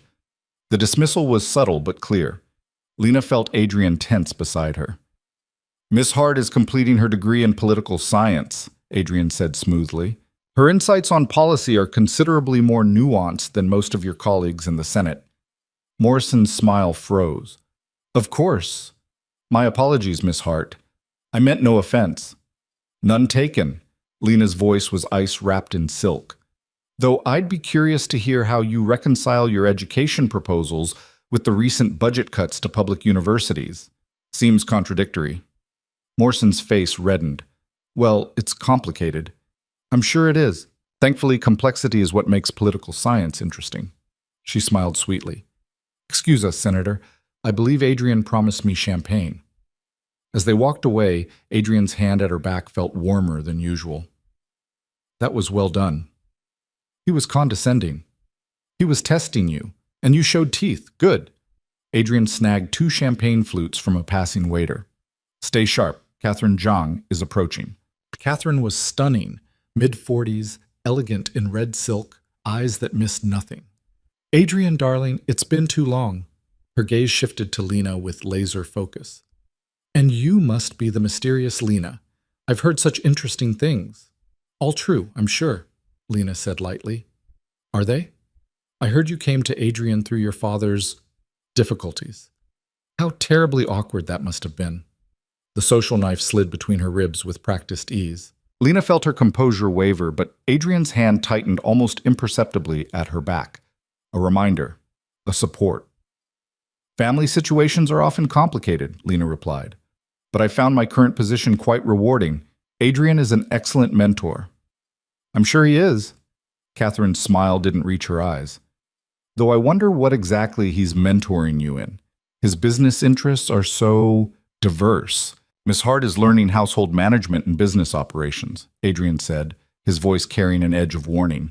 Nothing that would interest you, Catherine, given your focus on philanthropic endeavors. Of course. Catherine's attention shifted back to Adrian. We should discuss the Foundation's upcoming fundraiser. I'd love your input. Send the details to my office. We'll arrange a meeting. Adrian's dismissal was polite but absolute. Catherine drifted away, leaving Lena feeling exposed and off balance. She knows, Lena whispered, about my father, about the debt. She knows some version of events. Everyone here trades in information. It's currency as much as money. Adrian guided her toward a quieter corner. But knowing pieces isn't the same as understanding the whole picture. Let her speculate. The evening continued with similar exchanges, probing questions, veiled insults, power games played with smiles and champagne. Lena observed everything, noting who seemed too interested in her, who avoided Adrian entirely, who watched them with calculating eyes. Then, near midnight, she noticed something odd. A man in a server's uniform, moving through the crowd but never actually serving anyone. His attention kept returning to Adrian with an intensity that felt wrong. The server at 3 o'clock, she murmured to Adrian during a lull. Dark hair, thin build. He's watching you. Adrian's eyes flicked that direction without moving his head. Good catch. Marcus? Marcus appeared instantly. Adrian gave him a subtle signal, and Marcus moved to intercept the man. Within seconds, the fake server had been escorted out a side door so smoothly most guests never noticed. What was that about? Lena asked. Unclear yet. Could be surveillance. Could be something worse. Adrian's expression remained pleasant for the benefit of onlookers. We're leaving. Natural exit. Say you're tired from your class schedule. They made their goodbyes gracefully, Lena playing exhausted student perfectly. In the SUV, the atmosphere was tense. Talk to me, Adrian said into his phone, speaking to someone at the estate. What did Marcus find? Lena couldn't hear the response, but she watched Adrian's face grow colder. Secure the perimeter. Full lockdown protocol. We'll be there in 20 minutes. He ended the call and looked at Lena. The man you spotted was carrying a weapon and photographs of you. The words hit like ice water. Me? Why would... Because someone thinks hurting you is a way to hurt me. Adrian's voice was controlled fury. Marcus is questioning him now. We'll have answers soon. Lena's hands were shaking. She'd known intellectually that being associated with Adrian meant danger, but this was different. This was real, immediate, targeted. I'm sorry, Adrian said quietly. I should have anticipated this. Should have provided better security. You did provide security. I spotted him because of the training you insisted on. Lena forced herself to breathe steadily. What happens now? Now we find out who sent him and why. Then we make sure it doesn't happen again. He met her eyes. You're under my protection, Lena. That means something. Anyone who comes after you, comes after me. The SUV raced through dark streets toward the estate. Lena stared out the window, watching the city lights blur past, and understood with sudden clarity that her life had irrevocably changed. She wasn't just serving out a contract anymore. She was a piece on Adrian Voss's chessboard, valuable enough that his enemies thought capturing her was worth the risk. The question was whether that made her more protected or more endangered. The question was whether she'd survive long enough to see that empire built. The drive back to the estate was tense. Adrian made 3 phone calls in rapid succession, his voice clipped and controlled, issuing orders Lena couldn't fully parse. Marcus drove with focused intensity, taking routes that seemed deliberately circuitous. Are we being followed? Lena asked quietly. Not anymore, Marcus replied. Lost them about 10 minutes ago. The casual confirmation that they had been followed sent ice through her veins. This wasn't theoretical danger anymore. Someone had actively tracked their movements, waited for an opportunity, sent an armed man to a public event. At the estate, security had transformed from discreet to overt. Guards patrolled openly, weapons visible. The main entrance had been reinforced, and personnel Lena had never seen before manned checkpoints throughout the grounds. Stay in the main house, Adrian instructed as they entered. Don't go near windows. Marcus will be stationed outside your door.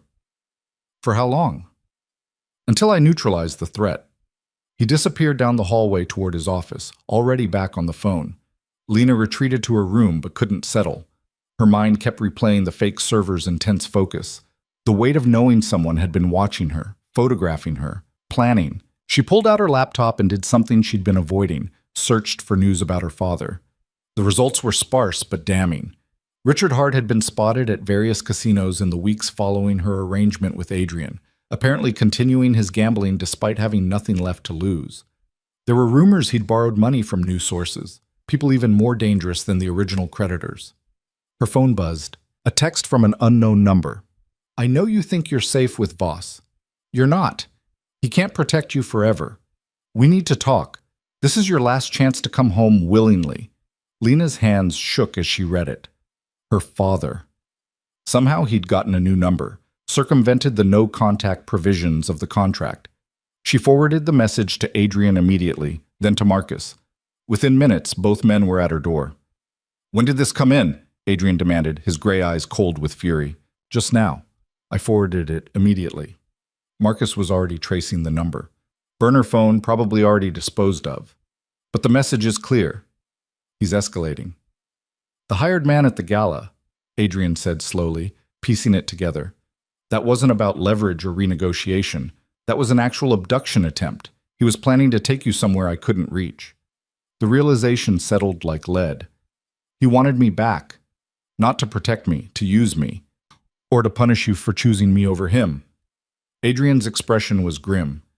Either way, he's crossed a line that can't be uncrossed. What are you going to do? Find him, tonight, and make absolutely certain he never threatens you again." Adrian pulled out his phone.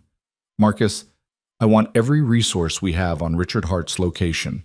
Check his known associates, the casinos, the underground betting rooms. Someone knows where he is." "On it." Marcus left immediately. Lena and Adrian stood in her doorway, the comfortable partnership of recent months replaced by the stark reality of the danger she'd been living in. "I should have seen this coming," Adrian said quietly. "Should have anticipated he'd try something desperate." "How could you know? He signed the contract, accepted the terms." "Because desperate men don't honor contracts. They find angles, exploit weaknesses, make reckless moves." He met her eyes. "I got complacent. Assumed the legal framework would be enough. I was wrong." "What happens when you find him?" Adrian's silence was answer enough. "I need to know," Lena pressed. "What exactly are you planning to do to my father?" "I'm planning to eliminate a threat to someone under my protection. The method is less important than the result." "Adrian, this isn't a negotiation, Lena. This isn't a teaching moment or a test of your principles. This is me doing what's necessary to keep you safe." His voice softened fractionally. "I know he's your father, but he stopped acting like one the moment he signed that contract, and he forfeited any remaining consideration when he hired someone to abduct you." Lena wanted to argue, to find some alternative, some way that didn't end in violence. But the cold logic was inescapable. Her father had proven he wouldn't stop. Legal consequences hadn't deterred him. Distance hadn't protected her. The only permanent solution was the one Adrian was proposing. "I can't ask you to do this," she said finally. "You're not asking, I'm choosing." Adrian's phone buzzed. He glanced at it, his expression darkening. "We have a location. Stay here with the backup security detail. I'll be back before morning." "Let me come with you." "Absolutely not." "He's my father. This is my situation. You should stay here where it's safe and let me handle the dangerous parts." "That's what protection means." Adrian's tone brooked no argument. "This isn't about your capability, Lena. It's about risk management. I won't put you in a situation where you could be hurt or used as leverage." He left before she could protest further. Lena heard the SUV pull away, carrying Adrian and Marcus and several other security personnel toward whatever confrontation awaited. The hours that followed were endless. Lena tried to read, to work, to do anything other than imagine what was happening. Margaret appeared around midnight with tea and quiet companionship.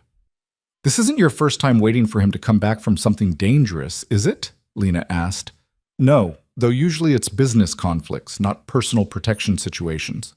Margaret set down the tea service. "He'll be careful. Adrian doesn't take unnecessary risks." "What if my father hurts him? What if this goes wrong?" "Then Adrian has backup and contingency plans and more experience with violence than your father ever dreamed of." Margaret's voice was gentle but firm. "Your father is a gambler and a coward. Adrian is a strategist who's survived worse than Richard Hart could imagine." The reassurance helped marginally. Lena drank her tea and tried not to watch the clock. At 4:37 a.m., she heard vehicles returning, rushed to the window despite instructions to stay away from them, needing to see. Adrian climbed out of the SUV, looking tired but unharmed. No blood, no visible injuries. He spoke briefly with Marcus, then headed toward the house. Lena met him in the entrance hall. "Is it done?" "It's done." Adrian's expression was unreadable. "Your father won't be a threat anymore." "Is he—" She couldn't quite form the question. "Alive. For now. I gave him a choice." Adrian moved into his office, gesturing for her to follow. Once the door was closed, he continued. "I found him in a flophouse downtown, exactly where my sources said he'd be. Confronted him about the abduction attempt, the threatening messages, all of it." "What did he say?" "That you were his daughter and he had a right to protect you from people like me. That the contract was signed under duress and wasn't valid. That he'd do whatever it took to get you back." Adrian poured himself a drink. Whiskey, neat. He actually believed it. Convinced himself he was the hero in this story. Lena sank into a chair. "What choice did you give him?" "Leave the city. Tonight. Get on a bus to anywhere at least 500 miles away and never come back. Never contact you. Never speak your name. Never even think about returning." Adrian took a long drink. "Or I turn him over to the people he currently owes money to." About $300,000 to some very unpleasant individuals who don't accept payment plans. He chose to leave. He chose to live. Barely. But yes, he's on a bus to Phoenix as we speak, with enough money to survive for a month if he's careful. Adrian set down his glass. I also made it very clear what would happen if he ever came back. In detail. He understood. Lena tried to feel something. Grief, relief, anger. Found only exhaustion. So that's it? He's just gone? He's gone. The threat is neutralized. You're safe. Adrian studied her face. I know this isn't the resolution you might have wanted. What I wanted was a father who actually loved me, who would have protected me instead of using me. But that person never existed. Lena stood, suddenly needing to move. You did what was necessary. I understand that. Do you? Because if you need time to process, I need to sleep. And then I need to get back to my normal schedule. Classes start again Monday, and I have reading to catch up on. Adrian nodded slowly. All right, but Lena, if you need to talk about this, I'm available. I know, thank you. She moved toward the door, then paused. Adrian, did he ask about me? Not as a commodity or leverage, but actually ask how I was doing? The hesitation before Adrian answered told her everything. No, he asked what I was paying you, whether you were being compensated fairly for your services. He still sees you as a transaction. Lena absorbed that final confirmation. Then I'm glad he's gone. I hope Phoenix is everything he deserves. She left Adrian's office and returned to her room as dawn was breaking, crawled into bed and finally let herself cry. Not for her father, but for the relationship she'd never really had. For the little girl who'd tried so hard to earn love that was never going to be freely given. When the tears stopped, she felt hollowed out but clean, like a wound that had been festering for years had finally been lanced and could start healing properly. The next weeks brought a return to routine that felt almost aggressively normal. Classes resumed, and Lena threw herself into her studies with renewed focus. Professor Hendricks was covering power transitions and succession planning, which felt uncomfortably relevant. The question isn't just how you gain power, the professor said during one lecture. It's how you maintain it through changing circumstances, how you adapt when the foundations shift. Lena took detailed notes, thinking about how the foundations of her entire life had shifted. Her father gone, the immediate threat neutralized, her contract with Adrian suddenly more about choice than coercion. After class, Cassidy caught up with her. You okay? You've seemed distracted. Family stuff, it's resolved now, but it was intense for a while. The security situation? Yeah, but it's handled. Lena managed to smile. How's the semester treating you? They fell into easy conversation about assignments and campus gossip, the normalcy of it grounding. Cassidy didn't push for details, didn't demand explanations, just offered friendship without conditions. That evening, Lena found Adrian reviewing documents in his office. Do you have a minute? Always, come in. She settled into the chair across from his desk, the one that had become almost hers over the months. I've been thinking about the contract, now that the immediate threat is gone, now that my father isn't a factor anymore. What happens to our arrangement? Adrian leaned back, giving her his full attention. What do you want to happen? That's just it. I don't know. The original terms were based on his debt and my need for protection. Both of those have changed significantly. True. But the core agreement, your education, household training, the 5-year timeline, that's still valid if you want it to be. Adrian's expression was neutral.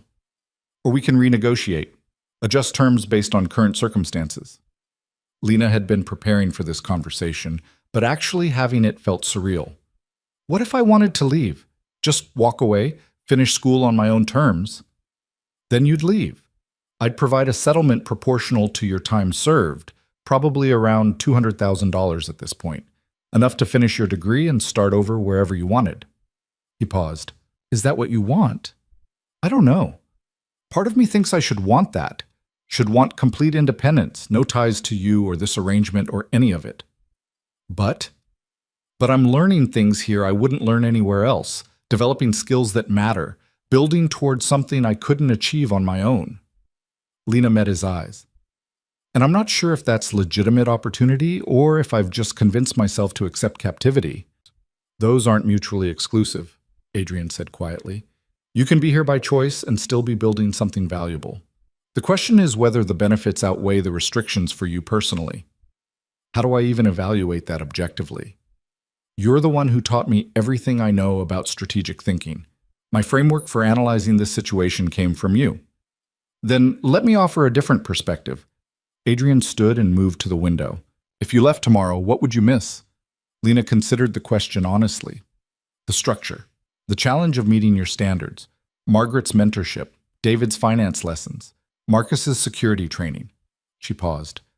The sense that I'm becoming someone exceptional rather than just surviving. And what would you gain? Freedom from oversight. No more 9 a.m. check-ins or household duties or required dinner appearances. The ability to make choices without considering how they affect your operations or reputation. Sounds like you've already done the analysis. Intellectually, yes, but emotionally I'm still conflicted. Lena stood and joined him at the window. You've invested a lot in me. Time, money, training. Part of me feels obligated to stay and justify that investment. Obligation is the worst reason to stay. Adrian turned to face her. I made that investment because I saw potential worth developing. If you choose to leave and use that development elsewhere, the investment was still worthwhile. I'm not interested in keeping people through guilt or manufactured debt. Then what would make you want me to stay? If you genuinely believed this environment was helping you become who you want to be, if the restrictions felt like structure rather than imprisonment, if you saw the next few years here as opportunity rather than obligation. His gray eyes were serious. I can't make that determination for you, Lena. Only you know whether you're thriving or just surviving. The honesty was both helpful and frustrating. Lena wanted him to make the choice for her, to tell her what to do, but that would just be another form of abdication. Can I have time to think about it? Really think, not just react? Take whatever time you need. The contract doesn't expire for another 4 years regardless. This is about whether we continue on current terms or renegotiate. Adrian returned to his desk. For what it's worth, I'd prefer you stay. You've exceeded every expectation, and I think we're building something valuable together, but prefer isn't require. Lena left his office with more questions than answers. Over the next week, she paid attention to how she actually felt about her daily routine, noticed when the structure felt supportive versus constraining, tracked her emotional responses to Adrian's expectations and the household responsibilities. What she discovered surprised her. The 9 a.m. check-ins she'd initially resented had become anchoring points in her day. The household duties Margaret assigned weren't burdens, but opportunities to develop operational thinking.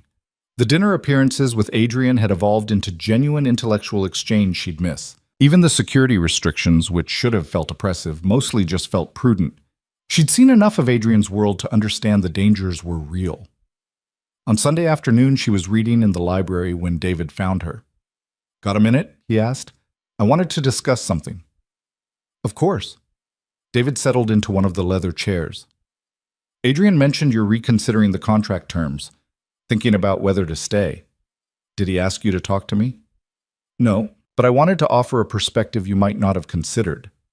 David leaned forward. I've worked for Adrian for 6 years. Came to him straight out of business school, thinking I'd spend 2 years learning, then move to a legitimate firm. Know why I'm still here? Why? Because nowhere else would let me do what I do here. Adrian gives me complex problems, trusts my analysis, implements my recommendations. I'm 29 and running financial operations for a multi-million-dollar enterprise. That doesn't happen in traditional corporate structures. Lena saw where he was going. You're saying the unconventional setup creates unconventional opportunities. Exactly. Yes, there are restrictions. Yes, Adrian's standards are demanding, but I've learned more here than I would have in a decade somewhere else. David paused. I'm not saying you should stay, just that sometimes the most valuable growth happens in uncomfortable environments. After he left, Lena sat with that perspective. She'd been so focused on whether she was choosing to stay or just accepting captivity that she hadn't fully appreciated what staying would actually give her. That evening, she knocked on Adrian's office door. I've decided, she said without preamble, I want to stay. Not because I feel obligated or because I'm afraid to leave, but because I genuinely believe I'm building something here that matters. Adrian's expression showed what might have been relief. You're certain? As certain as I can be about anything. Lena sat down. But I do want to renegotiate some terms. I'm listening. I want more autonomy over my class schedule and study time. No required check-ins on days I have exams or major projects due. I want the freedom to develop social connections on campus without security constantly hovering. Marcus can be nearby, but not obviously following me. And I want actual vacation time, 2 weeks a year where I can go somewhere without it being a business function. Adrian considered, then nodded. Agreed on all counts. Anything else? Yes. I want transparency about the business operations. Not just the household management, but the actual work you do. If I'm going to be here, associated with your organization, I want to understand what I'm part of. That's a significant request. Information is dangerous in my world. I know, but I'm already a target because of my association with you. I'd rather understand the full picture than operate on partial knowledge. Adrian studied her face for a long moment. All right, I'll read you in on the operations, within reason. Some things remain need to know, but I'll give you a clear understanding of the business. Then we have a deal. We do. Adrian pulled up a document on his computer. I'll have David draft revised contract terms reflecting these changes. You'll review with your own lawyer before signing. My own lawyer? You're negotiating a complex agreement. You should have independent legal counsel. He met her eyes. I'm serious about this being a genuine choice, Lena. That means making sure you have proper representation. The gesture was unexpected and appreciated. Thank you. Over the following weeks, the revised contract took shape. Lena met with the lawyer Adrian had recommended, a sharp woman in her 50s who specialized in employment contracts and didn't bat an eye at the unusual circumstances. This is actually quite favorable, the lawyer said after reviewing the terms. The autonomy provisions are clear, the compensation is generous, and the exit terms are well defined. I'd recommend signing. With the new contract finalized, Lena's life shifted into a different gear. Adrian began including her in business discussions she'd previously been excluded from, not the illegal operations, but the strategic thinking behind them. How he assessed risks, developed contingency plans, managed complex networks of relationships. The shipping business is cover for moving information, he explained one evening. We transport legitimate cargo, but the real value is in the intelligence we gather about what's moving where. The data gets sold to people who need to know shipping patterns, customs schedules, security vulnerabilities. That's how you've stayed under the radar. Nothing overtly criminal, just information brokerage. Exactly. Violence attracts attention from law enforcement. Information trading is harder to prosecute and more profitable long term. Lena absorbed it all, fitting pieces together. Adrian had built an empire on strategic thinking and relationship management, not brutality. It was still illegal, but in ways she could rationalize. Campus life also improved with the revised terms. Marcus maintained his protective watch, but from a greater distance, giving Lena space to develop actual friendships. She joined a study group for her political theory class, attended campus events, started to feel like a real student rather than someone playing a role. Professor Hendricks pulled her aside after class one day. Your last paper was exceptional. Have you considered graduate school? I haven't really thought beyond finishing my bachelor's degree. Well, start thinking. With your analytical skills and unique perspective on power structures, you'd excel in a doctoral program. The professor handed her a card. I know several programs that would be lucky to have you. Consider it. The idea planted itself in Lena's mind. Graduate school. A future beyond the contract, built on competence and credentials. It was the first time she'd really let herself imagine what came after. That evening, she mentioned it to Adrian during dinner. Political science PhD? He considered. That's a 7-year commitment, minimum. You'd be well into your 30s before completion. Is that a problem? Not for me, but it's a significant life choice for you. Adrian cut into his steak thoughtfully. What would you do with a doctorate? I don't know yet. Teach, maybe, research, consulting for organizations that need to understand complex power dynamics. She paused. Or work for you in a more strategic capacity. That last option interests me. Someone with advanced training in political theory and systems analysis could be invaluable to the business. Adrian met her eyes. But I'd want you to make that choice based on genuine interest, not obligation to justify my investment. What if it's both? I'm genuinely interested, and I also see how it could benefit our working relationship. Then we'd structure it properly. Educational support in exchange for a commitment to work with me for a defined period after completion. Standard arrangement. Lena felt something shift. This wasn't the contract her father had forced her into. This was an actual career discussion, planning for a future she was actively building. Let me finish my bachelor's first.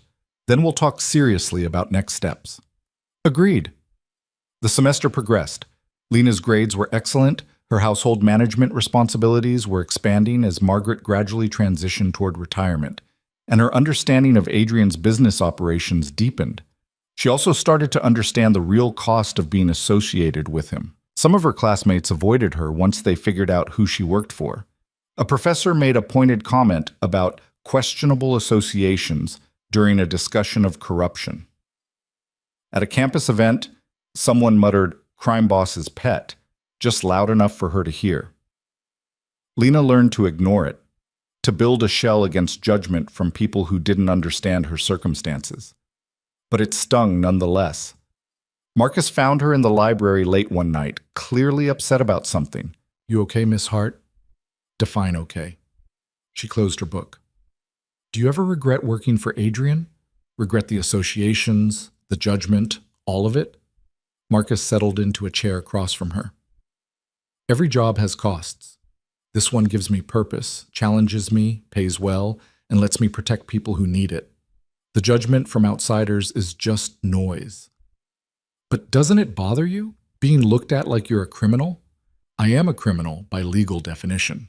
I've broken laws in service of Adrian's operations. I'm at peace with that because I believe what we do is less harmful than many legal enterprises." He leaned forward. "You're struggling because you're still measuring yourself against conventional standards.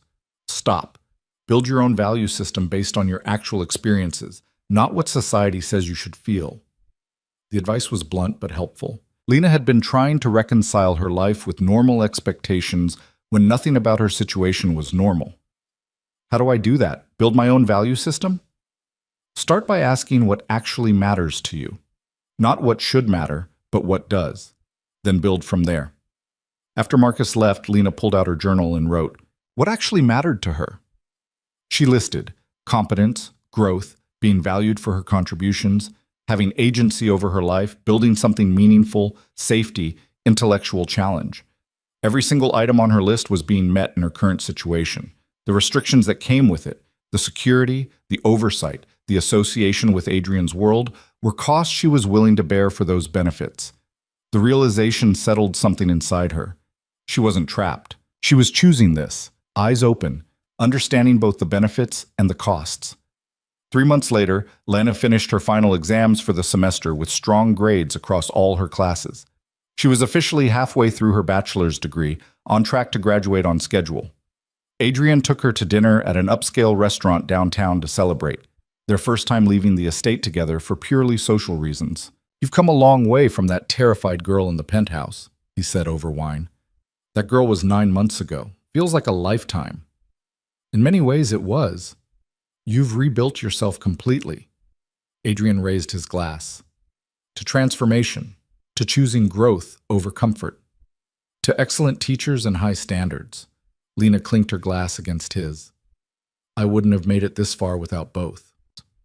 They ate in comfortable conversation, discussing everything from campus politics to business strategy to books they'd both read recently. The dynamic between them had evolved into something that felt almost like friendship, though with clear professional boundaries maintained. As they left the restaurant, Lena noticed a man watching them from across the street. Her training with Marcus kicked in. She assessed the threat level, noted his position, calculated escape routes.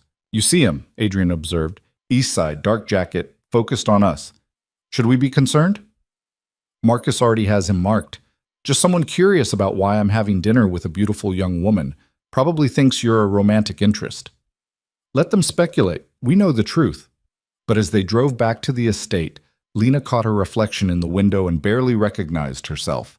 Poised, confident, comfortable navigating Adrian's complex world. The transformation was complete in ways she couldn't have imagined 9 months ago. She'd entered his world broken and desperate. She was becoming someone formidable. and the journey was far from over. The estate was ablaze with security lights when they arrived, transforming the elegant grounds into something that looked more like a military installation. Armed guards patrolled the perimeter, and every entrance was manned by personnel Lena had never seen before. Marcus met them at the door, his expression grim. "He's in the basement, won't talk yet, but we found something interesting." Adrian's jaw tightened. "Show me." "Wait." Lena grabbed his arm without thinking. "What are you going to do to him?" Adrian looked at her hand on his sleeve, then at her face. "Get answers. By whatever means necessary." "That's not an answer." "It's the only answer you're getting tonight." He gently removed her hand. "Go to your room. Lock the door. Don't come out until I send for you." "Adrian, this isn't negotiable, Lena. You're safe here, but I need to handle this without worrying about you." His eyes softened fractionally. "Please, trust me on this." She wanted to argue, to demand transparency, to insist on knowing everything, but the steel in his voice told her this was a line she couldn't cross. "Not tonight." "Fine, but I want answers tomorrow." "You'll have them." Lena went to her room, but sleep was impossible. She paced the floor, adrenaline still coursing through her system, jumping at every sound. Someone had targeted her, had photographs of her, had come to that gala with a weapon and intentions she didn't want to imagine. Around 3 a.m., her phone buzzed. A text from Adrian. "We have answers. Sleep if you can. We'll talk in the morning." She didn't sleep, just lay in the dark, staring at the ceiling, replaying the evening. The fake server's intense focus on Adrian. The weight of the photographs in his pocket. The cold calculation required to plan an attack at a public event. When dawn finally broke, Lena gave up pretending and showered. Dressed in jeans and a sweater, armor of normalcy, made her way downstairs to find Margaret already in the kitchen, though her usual warmth was strained. "Coffee?" Margaret offered. "Please." Lena accepted the mug gratefully. "Is he in his office, waiting for you?" Margaret's hand briefly touched Lena's shoulder. "It's going to be all right, dear. Mr. Voss doesn't let threats go unanswered." That's what worried her. Adrian's office door was open. He sat behind his desk, looking like he hadn't slept at all, his shirt wrinkled and tie abandoned. When Lena entered, he gestured to the chair across from him. "Close the door." She obeyed and sat, forcing herself to meet his eyes. "Tell me everything." "The man at the gala was hired by your father." The words hung in the air like suspended glass, waiting to shatter. Lena's mind went blank, then filled with static. "What?" "Richard Hart hired someone to abduct you from the gala. The plan was to take you somewhere he could access, use you as leverage to renegotiate the terms of his debt transfer." Adrian's voice was flat, factual, devastating. "He's been planning this for weeks. The photographs were surveillance, your routes, your schedule, locations where you're vulnerable." Lena couldn't breathe. Her father, the man who'd already sold her once, had tried to kidnap her back. "How, sir?" Her voice cracked. "How do you know it was him?" "The man we caught had text messages, payment records, detailed instructions, all traceable back to your father." Adrian pulled up his tablet and turned it toward her. "I can show you the evidence if you need to see it." "No." She didn't want to see her father's words planning her abduction. Didn't want that confirmation of just how little she meant to him. "What did you do to the man you caught?" "Questioned him, thoroughly, then turned him over to people who'll ensure he never works in this city again." Adrian's eyes were hard. "He's not your concern. Your father is." "What are you going to do to him?" "That depends on you." Lena stared at him. "On me?" "This is your situation, your father, your trauma." Adrian stood and moved to the window, hands in his pockets. "I can handle this several ways. I can make him disappear, quietly, permanently, no trace. I can destroy him financially and socially, leave him alive but broken. Or I can let the legal system handle it, provide evidence to authorities that he hired someone to commit a felony." "You're asking me to choose?" "I'm giving you agency in a situation where you've had none." He turned to face her. "You've spent your entire life as his victim. First as a daughter, he neglected and controlled. Then as a commodity, he traded away. Now as a target for his desperate schemes. This ends here, Lena, but how it ends is your decision." The power of that choice felt crushing. Lena's hands trembled in her lap. Part of her wanted him gone, vanished, erased, unable to hurt her ever again. Another part, the part that remembered being 6 years old and held when she'd had nightmares, recoiled from that finality. I need time to think. You have until tomorrow morning. After that, I make the call based on what's best for your security. Adrian returned to his desk. There's something else you need to know. How could there possibly be more? Your father didn't just target you. He's been spreading information about our arrangement, telling people you're being held against your will, that I'm keeping you prisoner. He's building a narrative that positions him as the concerned father trying to rescue his daughter. Rage, hot and pure, flooded through her. That's insane. He's the one who sold me. I know, but he's gambling that public perception matters more than truth. If he can paint himself as the victim and me as the villain, he thinks it creates leverage. Adrian's expression was calculating, which is why the legal route might be most effective. Let him tell his story in court, under oath, where his lies become perjury and the contract becomes evidence. Lena stood, needing to move, to think. He tried to have me kidnapped. He's lying to anyone who'll listen. And you're giving me the choice of what happens to him? Yes. Why? You could just handle this however you wanted. I'm under contract to you. You don't need my permission. No, I don't. Adrian met her eyes. But I'm trying to give you something your father never did. Actual power over your own life. The contract ends in less than 5 years. What happens after depends on the person you become during that time. Victim or victor. Powerless or empowered. This is part of that transformation. She wanted to hate him for making her choose, for putting this weight on her shoulders. But she understood what he was doing, forcing her to claim her own agency, to stop being acted upon and start acting. I need air. I need to think. Take Marcus with you if you go beyond the immediate grounds. I know the rules. The words came out sharper than intended.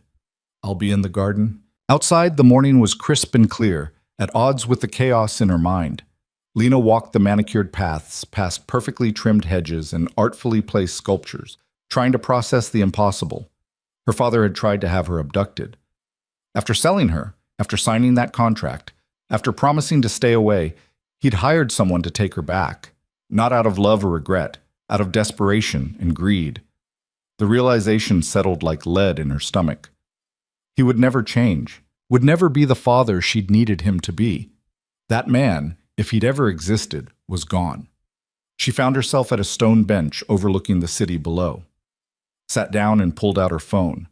There were messages, classmates asking about assignments, David sending additional reading materials, Cassidy inviting her to a study group. Normal life. The life she was building alongside this nightmare. Lena opened her photos and scrolled back to pictures from before. Her father at her high school graduation, arm around her shoulders, both of them smiling. Her father at dinner on her 20th birthday, raising a toast. Moments that had felt real at the time, but now seemed like performances. Had he ever actually loved her? Or had she always been just a resource to him, something to use when convenient? The grief that washed over her was unexpected and overwhelming. Not for what she'd lost, but for what she'd never actually had. The father she'd imagined, the relationship she'd tried so hard to maintain, none of it had been real. She cried for the first time since that night in the penthouse. Sat on Adrian's garden bench and let herself break apart, all the rage and grief and betrayal pouring out until she was empty. When the tears finally stopped, something had shifted inside her. The girl who'd signed that contract desperate to save her father was gone. In her place was someone harder, clearer, done with self-deception. Lena pulled out her phone and called Adrian. I've decided, she said when he answered. Legal system. I want him in court, under oath, forced to tell the truth. I want a public record of what he did. And I want to be there when it happens. You're sure? Completely. He gets to live with the consequences of his choices. Just like I'm living with mine. I'll set it in motion. A pause. This won't be easy, Lena. Court proceedings, testimony, his lawyers trying to discredit you. I know. But I'm done hiding, done being ashamed of something he did to me. Her voice was steady now. And I want to go to class tomorrow. Normal schedule. I'm not letting him disrupt my life more than he already has. Agreed.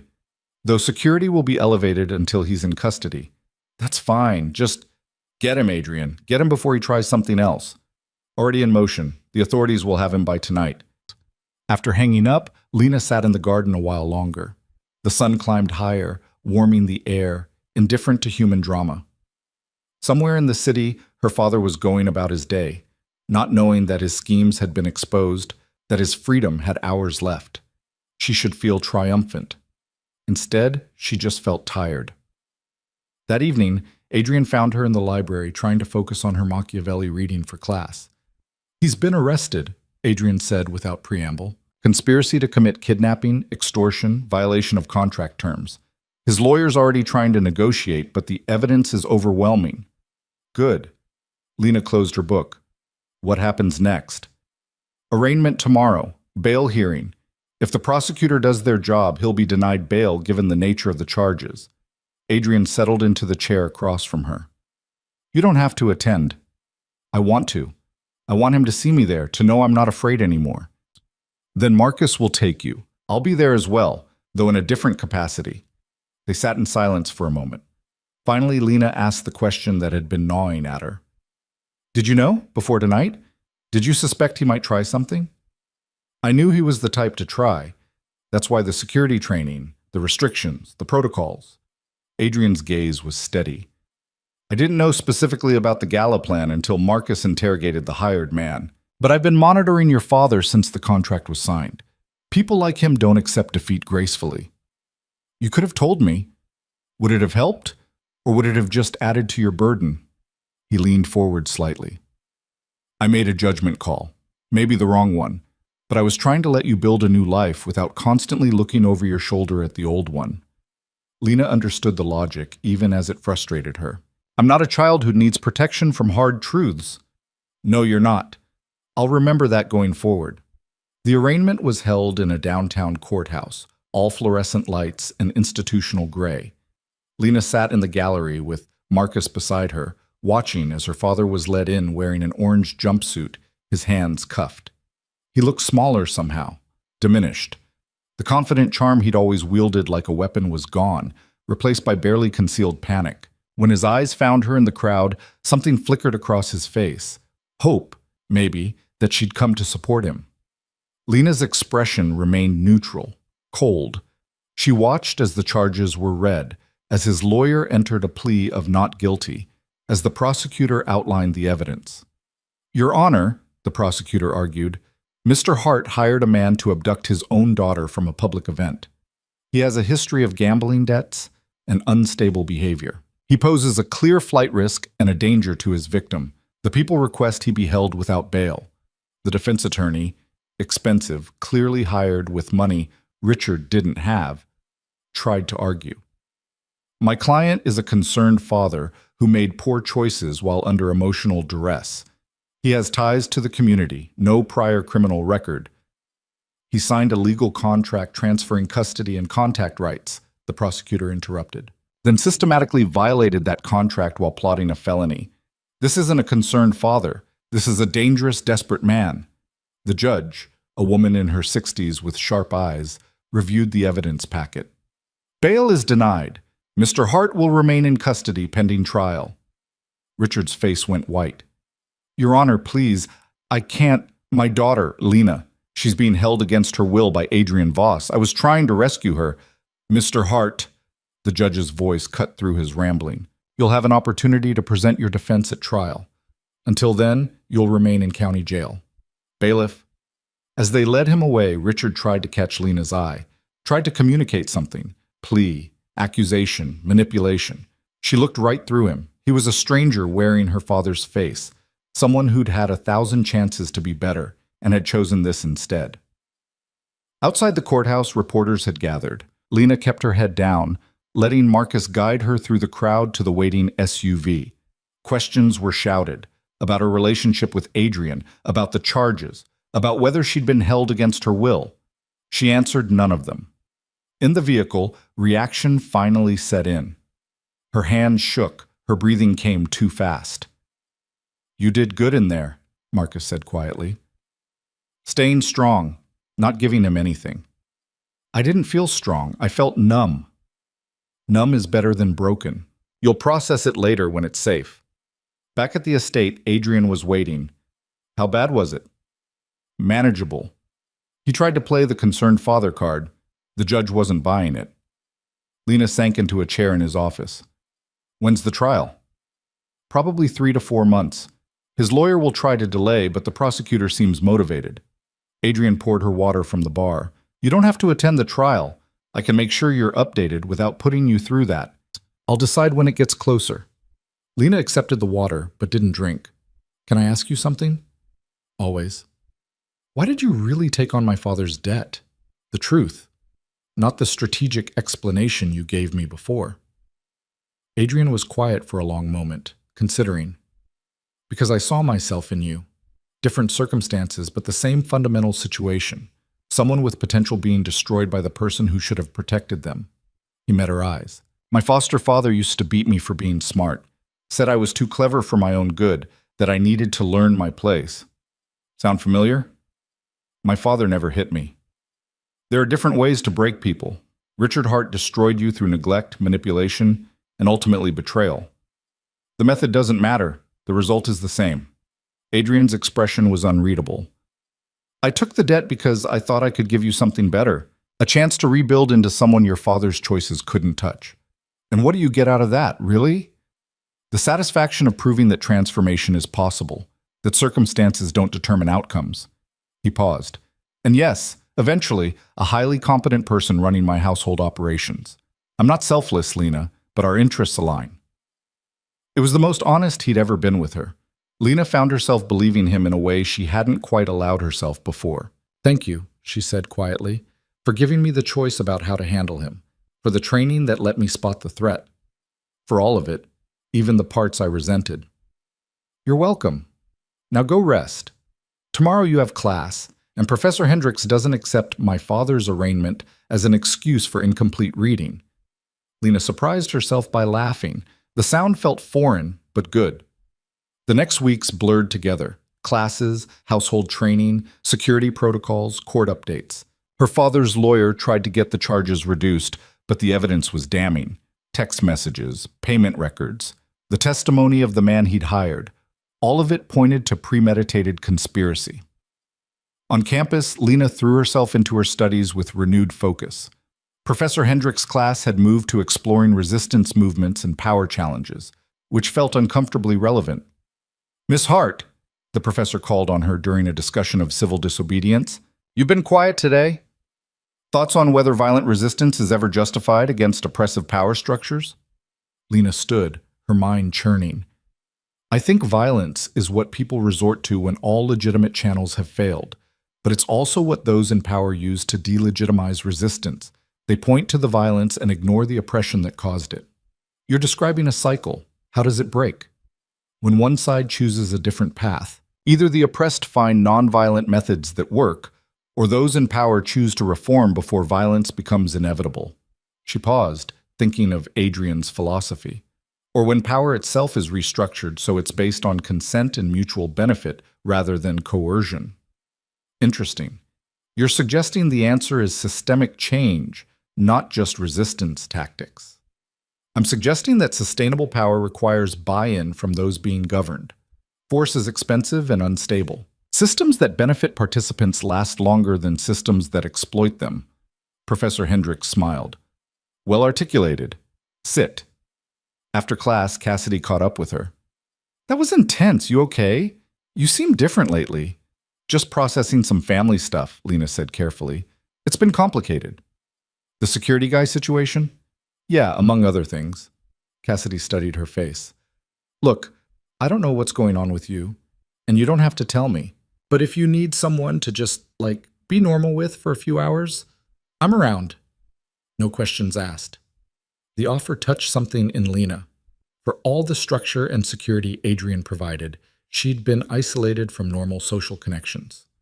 Actually, that sounds good. There's a coffee place on campus, maybe after our next class? Deal. That small connection, that thread of normalcy, became an anchor. Cassidy never pried, never pushed, just offered friendship without demands. They studied together, complained about assignments, discussed nothing more serious than whether the dining hall pizza was edible. It reminded Lena that she was still 23 years old, still building a life beyond the contract and the court case and the complicated dynamic with Adrian. 3 months after her father's arrest, The trial date was set. Lena made the decision to attend opening statements but skipped the rest unless her testimony was needed. The courtroom was packed. Some genuine interested parties, some just drawn by the spectacle of Richard Hart's fall from grace. Adrian sat several rows behind her, present but not intrusive. The prosecutor painted a devastating picture. A father so consumed by gambling debts and desperation that he sold his daughter's freedom, then tried to steal it back when his scheme didn't pan out as expected. Evidence was presented methodically. The contract, the debt records, the surveillance photos, the text messages planning the abduction. Richard's lawyer tried to spin it as a misguided rescue attempt by a father concerned about his daughter's welfare. But when pressed on why that concern had only emerged after the debt transfer, why Richard had signed the contract in the first place, the narrative fell apart. During a recess, Lena stood in the hallway, needing air. Her father was led past in handcuffs, flanked by guards. He saw her and stopped. "Lena, please. You have to tell them the truth. That Voss is keeping you prisoner, that I was trying to help."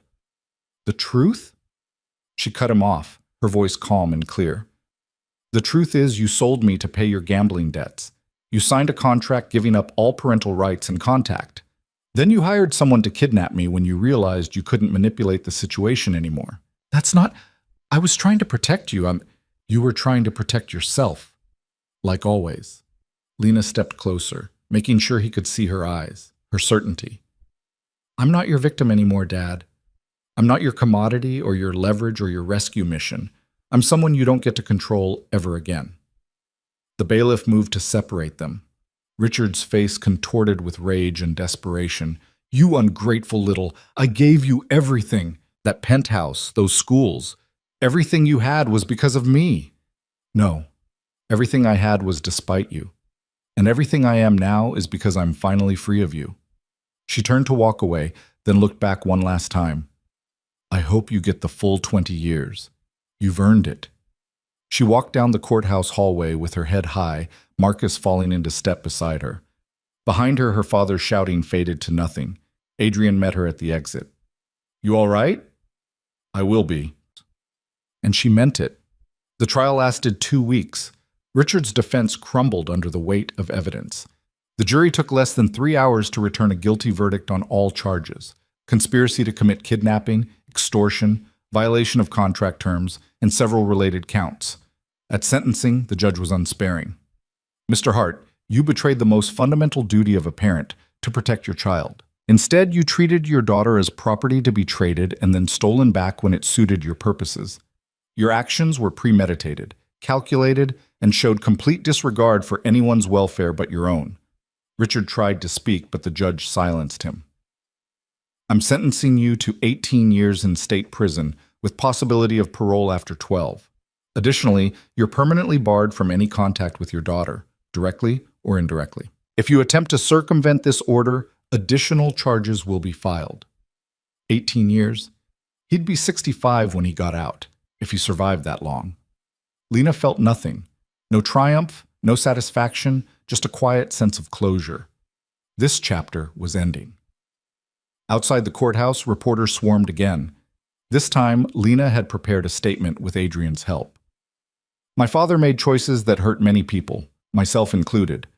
Today, he faced the legal consequences of those choices. I'm grateful to the justice system for taking this seriously and to everyone who supported me through this process. I'm now focused on my education and my future. Thank you." Short, clean, offering nothing for speculation or sensationalism. In the SUV, Adrian handed her a folder.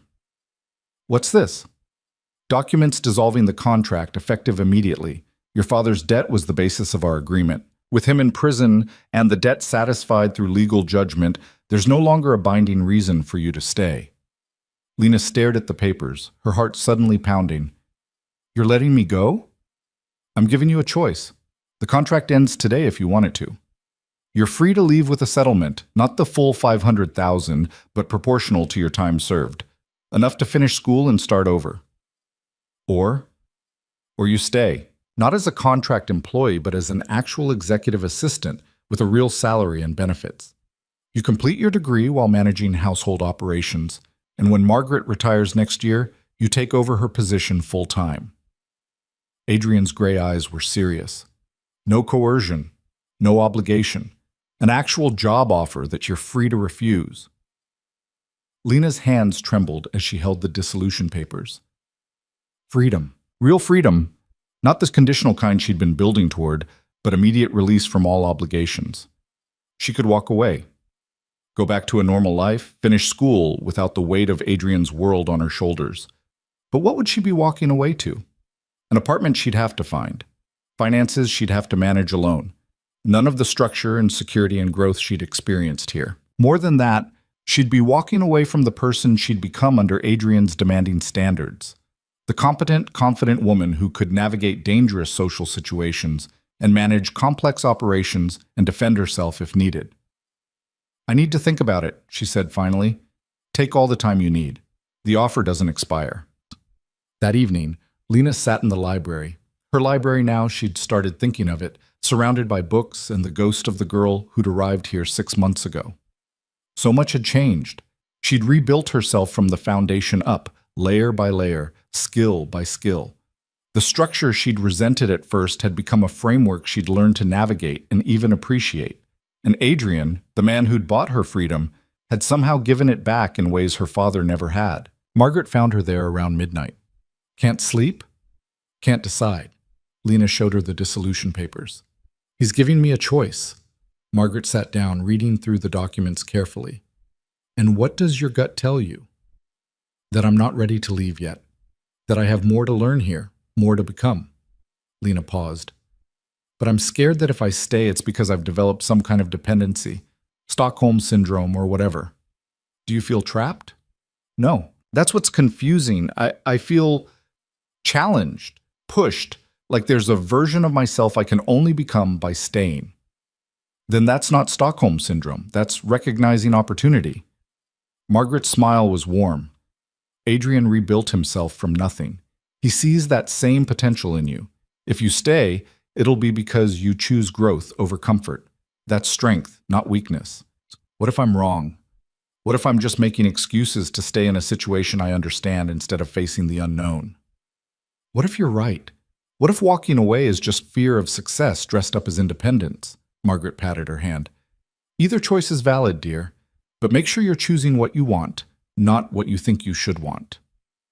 After Margaret left, Lena pulled out her journal, the one her mother had given her, flipped through entries from 6 months ago, full of fear and rage and desperate survival, compared them to recent entries about classroom debates and household management challenges and the satisfaction of mastering new skills. She wasn't the same person anymore. The question was whether that transformation was liberation or compromise. At dawn, Lena found Adrian in his office, already working despite the early hour. I've decided, she said from the doorway. He looked up, his expression neutral, but his attention complete. And? I'm staying. Not because of the contract, but because I'm not finished yet. She stepped into the office. I want to complete my degree. I want to take over Margaret's position. I want to keep learning everything you're willing to teach me. You're sure? You understand this means staying in my world with all its complications and dangers?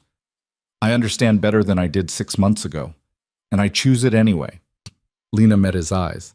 But I have conditions. Adrian's eyebrow raised. Conditions? The salary you offered, I want it to be competitive with what an executive assistant with my skills would make anywhere else. I want clear advancement opportunities outlined in writing, and I want the freedom to walk away if circumstances change, with reasonable notice. A slow smile crossed Adrian's face, the first genuine one she'd seen from him. You've learned to negotiate. Well done. You taught me that everything is negotiation, benefits and costs clearly outlined. So I did. He pulled up a document on his computer. Here's what I'm offering. Review it, suggest changes, and we'll finalize tomorrow. Lena scanned the offer. The salary was generous, more than she'd expected. Benefits included continued security, housing, education support, and a clear path to household director when Margaret retired. This is fair, she said, surprised. I told you, I'm not interested in exploitation. I want competent people who choose to work with me because it benefits them. Adrian leaned back in his chair. You've exceeded every expectation I had, Lena. This is me investing in that continued growth. Then I accept. pending minor adjustments to the vacation policy. Negotiate tomorrow. Right now, you should sleep. You've been up all night. Lena realized he was right. Exhaustion was setting in now that the decision was made. Thank you, Adrian, for everything, even the parts I hated at the time. You're welcome. Now go. Margaret's making breakfast at 7, and she'll be disappointed if you miss it. Over the next 18 months, Lena's life found a rhythm that felt almost normal. She completed her degree with honors, her thesis on power structures in modern criminal organizations, earning high praise from Professor Hendricks. You wrote this with unusual insight, the professor noted during their final meeting, almost like first-hand experience. Lena had smiled vaguely and changed the subject. She took over Margaret's position seamlessly when the older woman retired, managing the estate's operations with the competence and efficiency Adrian expected. The household staff respected her authority, and Adrian's business associates treated her with the careful courtesy afforded to someone in his inner circle. Her security training continued, now more advanced. Marcus taught her tactical thinking and threat assessment at levels that went beyond basic self-defense. "You're good at this," he said, after a particularly complex scenario. Natural strategic thinking. I had a good teacher. Several, actually. The dinner parties and galas became routine. Lena navigated them with practiced ease, no longer intimidated by rooms full of dangerous people. She'd learned their language, understood their games, knew how to project exactly the right combination of intelligence and discretion. Her relationship with Adrian evolved into something that defied simple categorization. Not friendship exactly, though they shared meals and conversations several times a week. Not romance. That boundary remained firm and uncrossed. Something more like partnership, built on mutual respect and aligned interests. "You're different now," David commented one afternoon during a business strategy session. "When you first got here, you were all defensive walls and barely controlled fear. Now you're formidable. Is that good?" "It's impressive. And a little terrifying, if I'm honest." Lena took that as a compliment. On the 2-year anniversary of signing the original contract, Adrian invited her to dinner, not in the formal dining room, but on the terrace overlooking the city. "I thought we should mark the occasion," he said, pouring wine. 2 years since the night your father sold you to pay his debts. 2 years since I signed away 5 years of my freedom." Lena accepted the glass. "And 1 year since I chose to stay on my own terms." "How does it feel?" She considered the question, looking out over the glittering city below. "Like I'm exactly where I'm supposed to be." Which is strange, because a year ago I would have said that meant I'd been brainwashed or broken. And now? Now I understand that sometimes the path to freedom runs through structure. That choosing to submit to discipline and high standards isn't weakness, it's strategic transformation. She turned to him. "You knew that from the beginning, didn't you? That I needed the framework before I could rebuild." "I suspected, but you had to prove it yourself." Adrian raised his glass. "To transformation, to choosing power over victimhood, to second chances." Lena clinked her glass against his. "To becoming someone better than circumstances suggested I could be." They drank in comfortable silence, two people who'd found an unlikely partnership in the wreckage of her father's betrayal. "I received an update on Richard today," Adrian said eventually. "He's not adjusting well to prison. 3 fights in the past 6 months, multiple infractions. His parole prospects aren't looking good." Lena felt nothing. Her father had become an abstract concept, someone who existed but no longer mattered. "I stopped following the updates. It doesn't change anything." "No, but I thought you should know." "I appreciate it. But Adrian," she met his eyes, "he doesn't define me anymore. Whatever happens to him is just consequences catching up. I'm focused on what I'm building, not what he destroyed." Adrian nodded slowly. "That's exactly the right perspective." The evening stretched on, conversation flowing easily between business strategy and book recommendations and observations about the city below. When Lena finally headed to her room around midnight, she felt settled in a way she'd never experienced before. This was home now. Not the penthouse where her father had traded her away. Not some imagined future apartment where she'd be truly independent. Here, in this strange hybrid space she'd created with Adrian, part employee, part partner, entirely her own person. She opened her journal and wrote, 2 years ago, I thought freedom meant being alone. Now I understand it means being strong enough to choose your own constraints, your own standards, your own path. I chose this, and I'd choose it again. The years that followed brought continued growth. Lena expanded her role beyond household management, gradually taking on business consulting for Adrian's legitimate enterprises. Her political science degree combined with her operational experience made her uniquely valuable for navigating regulatory challenges and strategic planning. She dated occasionally, carefully vetted men approved by security, relationships that never quite deepened into something serious. Not because Adrian prevented it, but because she'd become someone who required a specific kind of partner. Someone who understood power dynamics and strategic thinking. Someone who wouldn't be intimidated by her competence or her unusual professional situation. Those people were rare. On her 28th birthday, 5 years and 4 months after signing the original contract, Lena stood in Adrian's office reviewing the estate's quarterly reports. "Revenue is up 18%, she noted. "The restructuring of the shipping operations is paying off." "Your restructuring," Adrian corrected. "You identified the inefficiencies. You gave me the authority to fix them." Lena set down the tablet. "We make a good team." "We do." Adrian pulled an envelope from his desk drawer. "Which is why I wanted to discuss your future here." Lena's stomach tightened with unexpected anxiety. "My future?" "You've been managing household operations for 3 years, consulting on business strategy for 2. You're 28 years old with skills most people spend decades developing." He pushed the envelope across the desk. "I'm offering you a partnership in the legitimate business holdings. 20% equity, full voting rights, seat on the board." She stared at the envelope like it might bite. "You're offering me ownership?" "I'm offering you the next evolution of our arrangement. You've earned it." Adrian's expression was serious. "This isn't charity or manipulation. It's recognition that you've become genuinely invaluable to the operations. I want to lock that in formally." Lena opened the envelope with shaking hands. Inside was a partnership agreement, drawn up by expensive lawyers, offering exactly what Adrian had described.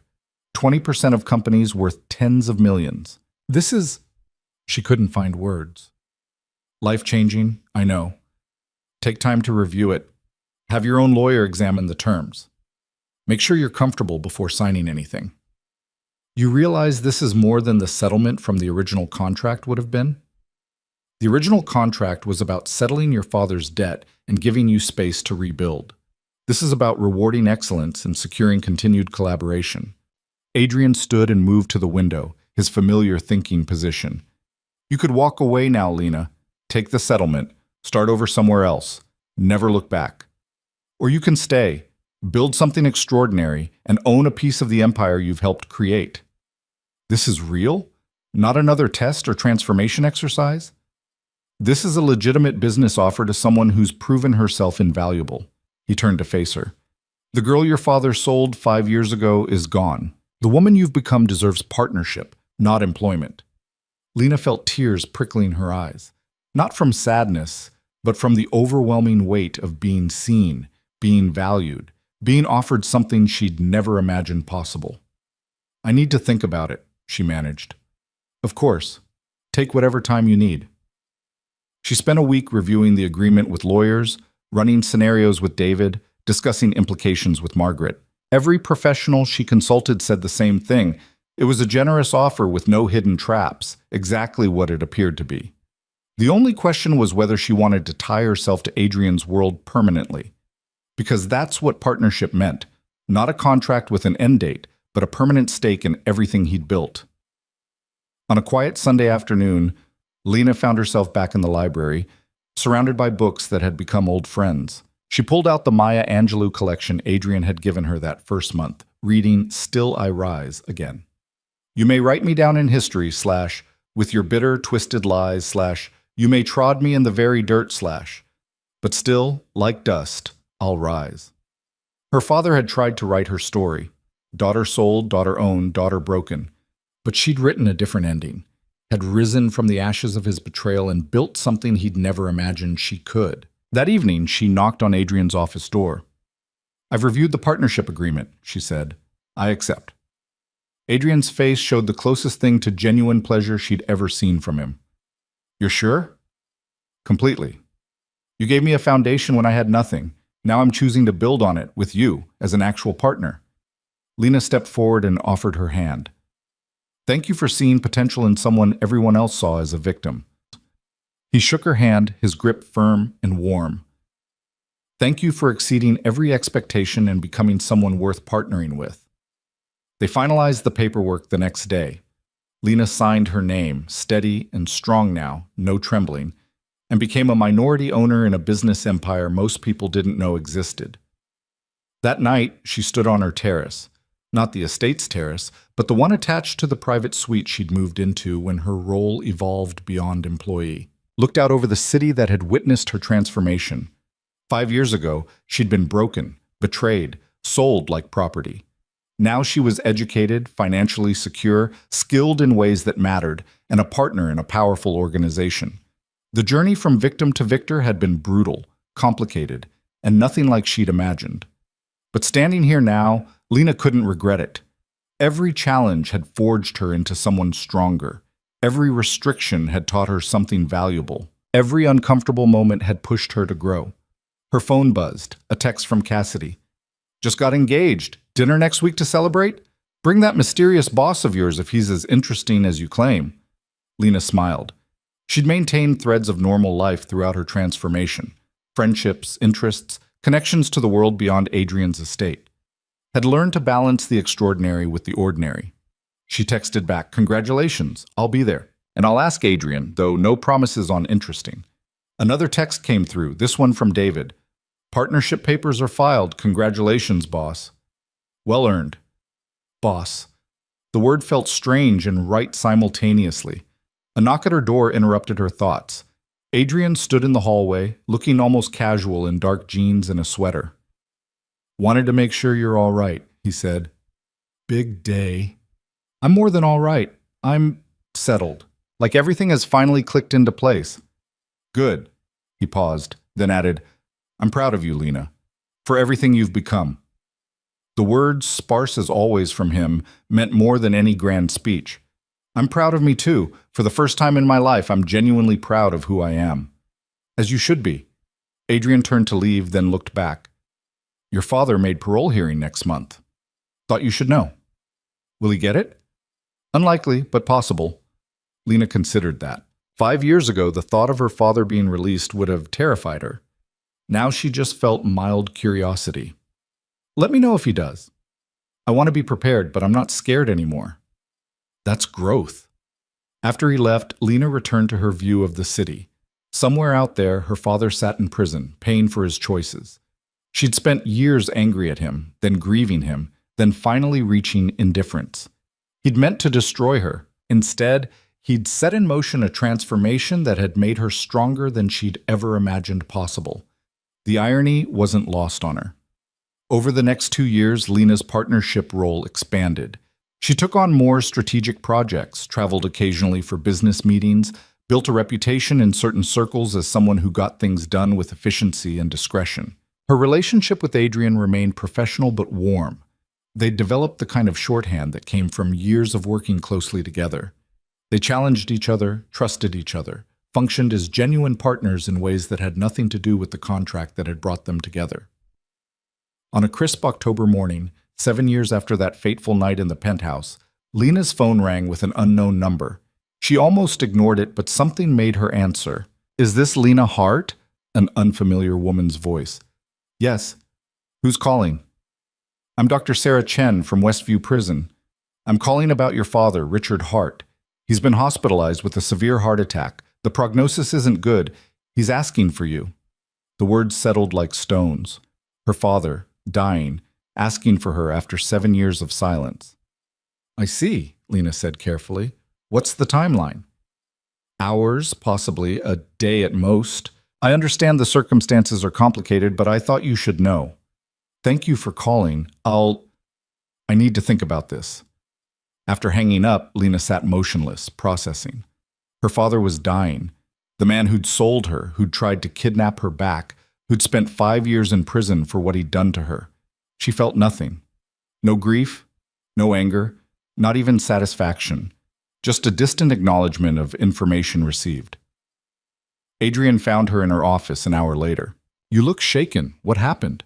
She told him about the call, watched his expression shift from neutral to concerned. What do you want to do? He asked. I don't know. Part of me thinks I should go, say goodbye, find some kind of closure. Another part knows there's nothing there, no relationship worth honoring, no words that would change anything. Then what does your gut say? Lena closed her eyes, searching for an answer. That he doesn't deserve my presence. That I don't owe him forgiveness or final words or any kind of absolution. He made his choices. I've made mine. And they don't intersect anymore. Then don't go. You don't owe him anything. But what if I regret it? What if years from now I wish I'd... Lena. Adrian's voice was gentle but firm. You've spent 7 years rebuilding yourself from what he destroyed. You don't need his deathbed blessing to validate that. You don't need closure from him because you've already created it yourself. The truth of that settled over her. She'd already said goodbye to her father in that courthouse hallway when she'd told him she wasn't his victim anymore. Anything else would just be reopening wounds that had finally healed. You're right. I'm not going. The decision felt solid, final. He asked for me, but I don't have to answer. That's my choice to make. Yes, it is. Richard Hart died 18 hours later, alone except for medical staff and a prison chaplain. Lena received the notification via official channels and felt only a distant sadness for the father who might have existed in some other life. She didn't attend the funeral, sent a simple flower arrangement with no card. Let him be buried with whatever regrets and recriminations he'd carried to the grave. Instead, she spent that day doing what she'd done every day for the past 7 years, working, building, becoming someone her mother would have been proud of. On what would have been her 30th birthday, Lena organized a charity fundraiser for young women escaping abusive family situations. She'd been planning it for months, using her position and resources to create something meaningful. The event raised over $2 million. Lena stood at the podium, looking out over a ballroom full of powerful people who'd come because she'd asked them to, and felt purpose settle into her bones. 7 years ago, she said during her speech, I was in an impossible situation. Someone gave me a chance to rebuild when most people would have written me off. Tonight, we're creating those same chances for others who deserve better than their circumstances suggest. The room erupted in applause. Beside her, Adrian nodded approval. Later, as guests mingled and celebrated, Margaret, now retired but present for the occasion, found Lena near the bar. Your mother would be so proud, she said quietly. Look at everything you've built from the ruins he left you. Thank you for everything you taught me all those years ago. You taught yourself, dear. I just provided the framework. As the evening wound down, Lena found herself on the hotel terrace with Adrian, both of them needing a break from the crowd. Good event, he said. You did well. We did well. This wouldn't have happened without your support and resources. Your vision, my resources, that's partnership. Adrian looked out over the city. You know what I realized tonight? What? That I made the right call 7 years ago, taking on your father's debt, bringing you into my world. It could have gone badly. Instead, it created something valuable for both of us. Lena smiled. Are you saying you're glad you bought me? I'm saying I'm glad you chose to stay and become a partner rather than just serving out a contract. He turned to face her. You've exceeded every expectation, Lena. Built something remarkable from circumstances that would have broken most people. I had help, good teachers, high standards to meet, structure when I needed it most. You had raw material that was worth developing. The rest was just providing the right environment for transformation. They stood in comfortable silence, two people who'd built an unusual but genuine partnership from the wreckage of one man's betrayal. I'm happy, Lena said suddenly. I don't think I've ever been able to say that before and mean it, but I am. This life, this work, this person I've become, I'm genuinely happy. Good. You've earned it. As they returned to the event, Lena caught her reflection in the glass doors. She saw a woman in her prime, confident, powerful, competent, at peace with herself. Saw someone who'd been traded like property and had transformed that violation into strength. The girl her father had sold was gone. In her place stood a woman who owned her worth, her voice, her future completely. And that, Lena thought as she stepped back into the ballroom, was the best revenge she could have asked for. Not his suffering, not his death, but her absolute, undeniable triumph. She'd risen from his ashes and built an empire of her own,